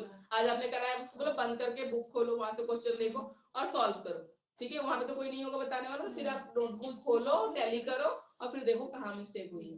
सेल्फ असेसमेंट, आपने इग्नू के स्टडी मटेरियल्स देखे हैं किसी ने? नहीं देखा है? उसमें सेल्फ असेसमेंट, क्योंकि वहां पे टीचर अवेलेबल नहीं होता है, तो वहां पे क्या करते हैं, एक पैराग्राफ या एक पेज बताते हैं कोई भी टॉपिक के बारे में, और उसके बाद क्वेश्चंस होते हैं, उसमें आप सॉल्व कर पा रहे हो नहीं कर पा रहे हो, ठीक है, फिर उसके बाद हिंट और बाकी सब चीजें दी हुई होती हैं कि मतलब आपने गलत किया तो कहाँ गलत किया। रीअटेम्प्ट भी होता है, फिर जाके आप उसको रीअटेम्प्ट करते हो अगर आपने गलत किया तो इस तरीके से थोड़ा थोड़ा पढ़ो, थोड़ा इवैल्यूएट करो, समझ में आया नहीं आया फिर आगे बढ़ना है, ऐसे, ठीक है। तो यही है, इसमें इसको रीड करना है, self assessment and feedback. Achievement test. Planning and preparation of an achievement test including blueprint, objective type test, subjective type test. Blueprint तो है नहीं लेकिन है क्यों नहीं है अचीवमेंट टेस्ट? अचीवमेंट टेस्ट है। ब्लूप्रिंट सिखा दूंगी तो अगली बार आपको अपने अपने सब्जेक्ट का एक एक पेपर बना के लाना है, 50 मार्क्स का बना लेना। ठीक है 80 मार्क्स 100 मार्क्स ज्यादा हो जाएगा। एक एक क्वेश्चन पेपर चाहिए मुझे बना के लाना। ऑनलाइन स्टूडेंट्स एक एक क्वेश्चन पेपर बनाना है आपको, मुझे शेयर करना है या मैम को फोटो खींच के भेजो, वो मुझे देंगी। मैं अगली बार जब समझा दूं ब्लूप्रिंट के साथ, ब्लूप्रिंट भी बनाना है तुम्हें, ठीक है ब्लूप्रिंट बनाना है, फिर क्वेश्चन पेपर बनाना है, ठीक है सिखा दूंगी कैसे बनाते हैं। उसके बाद आपको अपने अपने सब्जेक्ट का एक एक क्वेश्चन पेपर बना के लाना है 50-50 मार्क्स का। अभी नहीं, नेक्स्ट में बताऊंगी जब। पहले ब्लूप्रिंट बनाना फिर क्वेश्चन पेपर बनाना। जिसका अपना अपना जो जो सब्जेक्ट है, जो जिस क्लास को पढ़ाने के लिए, कोई 6 to 8 तक पढ़ा रहा है तो 8 का बना लो, 10th 9th का बनाना चाहते तो 9th 10th का बना लो, ठीक है। उसमें क्वेश्चन पेपर देखो, कहीं भी जॉब के लिए जाओगे या कर भी रहे हो ना, क्वेश्चन पेपर बनाना तो आना ही चाहिए। जॉब करोगे, टीचिंग करोगे, क्वेश्चन पेपर तो बनाने के लिए देंगे ना, ठीक है। उतना तो पता होना चाहिए कि पेपर कैसे बनाते हैं, क्या क्राइटेरिया होता है, ठीक है। अचीवमेंट टेस्ट मतलब क्वेश्चन पेपर। फाइनली बच्चे ने कितना अचीव किया। जो समेटिव एग्जाम में तुम पेपर बनाते हो 60 मार्क्स का 80 मार्क्स का, वो होता है। अब तो 60 मार्क्स ही हो गया आई थिंक, टर्म 1 टर्म 2 ना बच्चों का। फर्स्ट से 5th तक का 50 है और 6 to 8 तक का 60 है। तो ऐसे, और बाकी जो 9 10 में 80 मार्क्स के हो रहे हैं, 20 जो इंटरनल है। तो जिसका जो क्लास का मन करे, लेकिन 6 अबव ही होना चाहिए, उसके नीचे तो बीएड का मतलब ही नहीं है आपका, ठीक है। तो 6 ऑनवर्ड्स आप किसी भी क्लास का अपने सब्जेक्ट का, जो आपके टीचिंग सब्जेक्ट रहे हैं फर्स्ट ईयर में, उसके हिसाब से कोई भी एक सब्जेक्ट का पेपर बना लेना 50 मार्क्स का, ठीक है। तो अभी देखते हैं अचीवमेंट टेस्ट क्या होता है। कोई भी ऐसा टेस्ट जो स्टूडेंट की अकम्प्लिशमेंट या अटेनमेंट को मेजर कर सके, ठीक है। मतलब बच्चे ने कितना सीखा, ठीक है। और उसके ऊपर बेस करके जब आप बच्चे को, ठीक है, प्रोग्रेस कार्ड इशू करते हो या प्रमोट करते हो, ठीक है, उस टेस्ट को हम बोलते हैं अचीवमेंट टेस्ट। नाम से पता चलता है अचीव कितना है, अचीवमेंट टेस्ट, ठीक है। तो ये समेटिव असेसमेंट के लिए जो क्वेश्चन पेपर्स बनते हैं ना, वो अचीवमेंट टेस्ट होते हैं। कैसे टेस्ट होते हैं? अचीवमेंट टेस्ट होते हैं, ठीक है। कैरेक्टरिस्टिक्स क्या होनी चाहिए अचीवमेंट टेस्ट की? ऑब्जेक्टिविटी, अभी भी जो हमने पढ़ा tools of a good assessment, जिसको हम फिर से, यूटिलिटी, कॉम्प्रिहेंसिव होनी चाहिए। पता नहीं जो बैक चल रही है, पता नहीं क्या है। चल रहा है और आपने बोला ना किसी का भी कोई नॉलेज नहीं है। हाँ अभी तक कोई नहीं बोल रहा, किसी की तरफ से कोई रिस्पॉन्स नहीं। मैम ये फोन में ये वाला जाता है ना, नहीं एक बार आप पूछ लो, ये मैम नहीं जी जाता, सबको ये वाला बोलना दिखेगा, ये रिप्रेजेंट ये रिप्रेजेंट हो रहा है, जैसे ये ये तो हमारे हम सामने। देख रहे हैं ना। हाँ। नहीं ये वाला इसका ये कैमरा वाला ओपन है, उधर का तो हाँ, कैमरा उधर ऑफ से- है। अरे नहीं, बात वो नहीं है, बात ये जो सबको दिखेगा वो हाँ ऐसे वो यहाँ दिखेगा। रिप्रेजेंट हो रहा है ना, सब देख रहे वो हैं। तो रहे, देखो वो लेफ्ट हुई है तो दिखा तो। तू लेट चल रहा है ना मैम, अभी देख सीधी बैठी है उसमें एक देख। बार मैम बोलना किसी को कोई डाउट है कुछ हाँ। समथिंग ऐसे। सुनाई पूछा है ना बहुत। Am I audible to all of you students, online students? Yes, ma'am. Yes, ma'am. Question paper, ठीक है, आपको नेक्स्ट क्लास में बनाना सिखाएंगे तो आपको बनाना पड़ेगा, ठीक है। अपना अपना Okay, ma'am. सब्जेक्ट कर लेना, कौन कौन से पेपर सब्जेक्ट का बनाना चाहते हो, ठीक है। ऑनलाइन स्टूडेंट्स फोटो खींच के भेजेंगे बना के पेपर, और बाकी यहाँ पे लाके दिखाएंगे, ठीक है। चलिए तो हम Okay, देखते हैं character. Yes, I said okay, ma'am. Okay, ठीक है। अचीवमेंट टेस्ट की कैरेक्टरिस्टिक्स में ऑब्जेक्टिव होना चाहिए, यूटिलिटी होनी चाहिए, मतलब जो यूटिलाइज होना चाहिए प्रॉपर, जो पढ़ाया है वैसा ही टेस्ट होना चाहिए। कॉम्प्रिहेंसिव होनी चाहिए, रिलायबल होनी चाहिए, वैलिडिटी, प्रैक्टिकलिटी, मतलब जितने नंबर का टेस्ट है, जो टाइम आप प्रोवाइड कर रहे हो उतने में हो जाना चाहिए। कभी कभी बोलते हैं ना बहुत लेंथी पेपर, इतना छोटा सा बच्चा 1 घंटे में करके मतलब 2.5 घंटे का पेपर होता है, 1.5 घंटे में करके बैठ जाते हैं, ऐसे बना देते हैं। कन्वीनियंस इन स्कोरिंग, स्कोर करने में कन्वीनियंट होना चाहिए। और डिस्क्रिमिनेशन जो हमने बोला कि टेस्ट के बाद आपको एक एक बच्चा क्लियर दिखना चाहिए कि अबव एवरेज है, बिलो एवरेज है या एवरेज है। अब टाइप्स ऑफ अचीवमेंट टेस्ट में क्वेश्चन किस किस टाइप के होते हैं? Multiple choice, match the column, sentence completion, fill in the blanks, one word answer, true false, ये सारे होते हैं। तो इसमें एक असर्शन रीजनिंग भूल गए अब, जो बहुत कॉमन आ गया है। हाँ ठीक है। Teacher made achievement test, oral test होता है या रिटन टेस्ट आप ले सकते हो।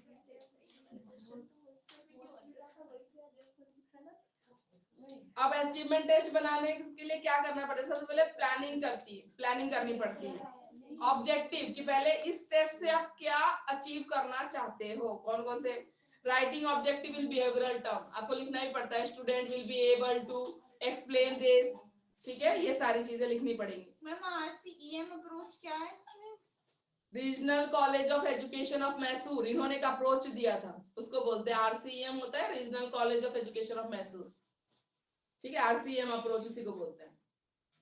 ठीक है, बहुत सारे अप्रोचेस होते हैं चीज लेसन प्लान बनाने के, मैगर्स अप्रोच, बाकी अप्रोच, तो अप्रोच हमको सबने बताया है, साइकोलॉजिस्ट वगैरह ने, एजुकेशनिस्ट ने किस तरीके से करना है। आरसीएम अप्रोच लेटेस्ट अप्रोच होता है, सही होता है। ठीक है, writing objective in behavioural term जो आरसीएम अप्रोच, ठीक है, इन्होंने बताया कि कैसे लिखना चाहिए बिहेवियरल टर्म में। The student will be able to explain this, student will be able to draw this, ऐसे लिखना पड़ता है। फिर कंटेंट का एनालिसिस, मान लो फर्स्ट टर्म का मैं पेपर बना रहा हूं, मैंने 5-6 चैप्टर्स पढ़ाए हैं, तो क्या क्या कंटेंट मुझे डालना है पेपर में, कंटेंट की एनालिसिस। ठीक है, content analysis. Determining types of item, आप अपने पेपर में कैसे कैसे टाइप के क्वेश्चन दे रहे हो, assertion, reason, MCQ, 2 marks, 4 marks, short, long type, कैसे टाइप, तो वो डिसाइड कर लो कि क्या क्या आपको डालना है। Assigning weightage to the related content, अब सारे 6 चैप्टर्स का वेटेज बराबर नहीं होगा, कोई चैप्टर होगा जो बहुत इंपॉर्टेंट होगा, मैथ्स में जैसे होता है सिमेट्री वगैरह का इतना वेटेज नहीं है कि पढ़ाते हैं 6 मिनट में 1-2 नंबर का आता है, थोड़ा बहुत बता देते हैं, ऐसा कुछ नहीं। जो कंस्ट्रक्शन वाला चैप्टर होगा उसके सामने, हाँ या इसके सामने सिमेट्री के सामने कंस्ट्रक्शन की वेटेज ज्यादा है। अलजेब्रा के सामने मान लो कोई ऐसा चैप्टर है, नंबर सिस्टम है, अलजेब्रा की वेटेज ज्यादा है, वो आगे 10th तक कंटिन्यू होना है वो चैप्टर। ठीक है, तो ये चीजें देखी जाती है, वेटेज किस चैप्टर का ज्यादा है, कौन सा चैप्टर आगे तक भी चलता है, इंपॉर्टेंट क्या है, तो वेटेज आपको डिसाइड करना है। ठीक है, वेटेज डिसाइड करना है कि किसमें आप दोगे। फिर assigning weightage of marks, marks wise आप कितने कितने से, 50 मार्क्स में आपके 5 चैप्टर है, सबको थोड़ी 10-10 मार्क्स देंगे, ऐसा नहीं होता है, ऐसा नहीं होता है। जो चैप्टर ज्यादा इंपॉर्टेंट है वो 12 का भी आ सकता है, जो कम इंपॉर्टेंट है वो 4 नंबर का भी हो सकता है, 5 नंबर का भी हो सकता है, तो वेटेज डिसाइड करना आना चाहिए। ठीक है, तो वेटेज ऑफ मार्क्स। बाकी है इसके बाद है ब्लूप्रिंट बनाना। ठीक है, तो इसके बाद हम ब्लूप्रिंट बनाना सीखेंगे, लेकिन ब्लूप्रिंट के पहले ना हम वो कर लेंगे ब्लूम्स टैक्सोनॉमी, लेकिन तभी आप नॉलेज ऑब्जेक्टिव जब रिवाइज हो जाएगा ना, तब ब्लूप्रिंट में हेल्प मिलेगी करने में। ठीक है, तो इसको करेंगे नेक्स्ट क्लास में। और कुछ किसी को कुछ पूछना है? हेलो यस, बोलिए। मैम, मेरी ना लास्ट 2 क्लासेस ना मिस हुई थी, क्योंकि ना ये टाइम थोड़ा सा क्लैश करता है मुझे। मैं खुद भी तो क्लासेस दोनों ना देखती हूँ। रिकॉर्डेड वीडियोस आपको यूट्यूब पे मिल जाएंगी, मैम से लिंक ले लीजिएगा आप। मैम भेजते थी। मैम मैंने ठीक है, ओपन करी थी, रिकॉर्डेड एक्टिव वीडियो नहीं हो रही थी वो। कोई दिक्कत आती है तो आप पूछ सकते हो क्लास में। मैम एक बार ठीक मैं है, मैम से यूट्यूब, ठीक है, मैं यूट्यूब का लिंक ले लूंगी।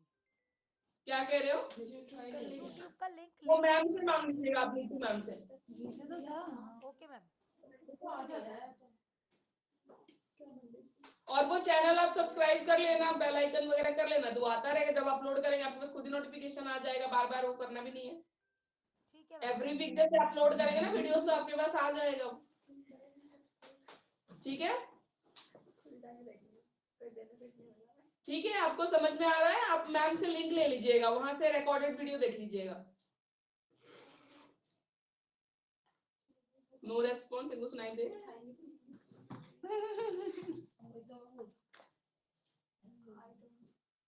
अभी तो बोल रही थी। यू आर नॉट ऑडिबल, मुझे नहीं आवाज आ रही है, आप रेस्पॉन्ड करेंगे तो। हाँ जी, कुछ बोल रहे?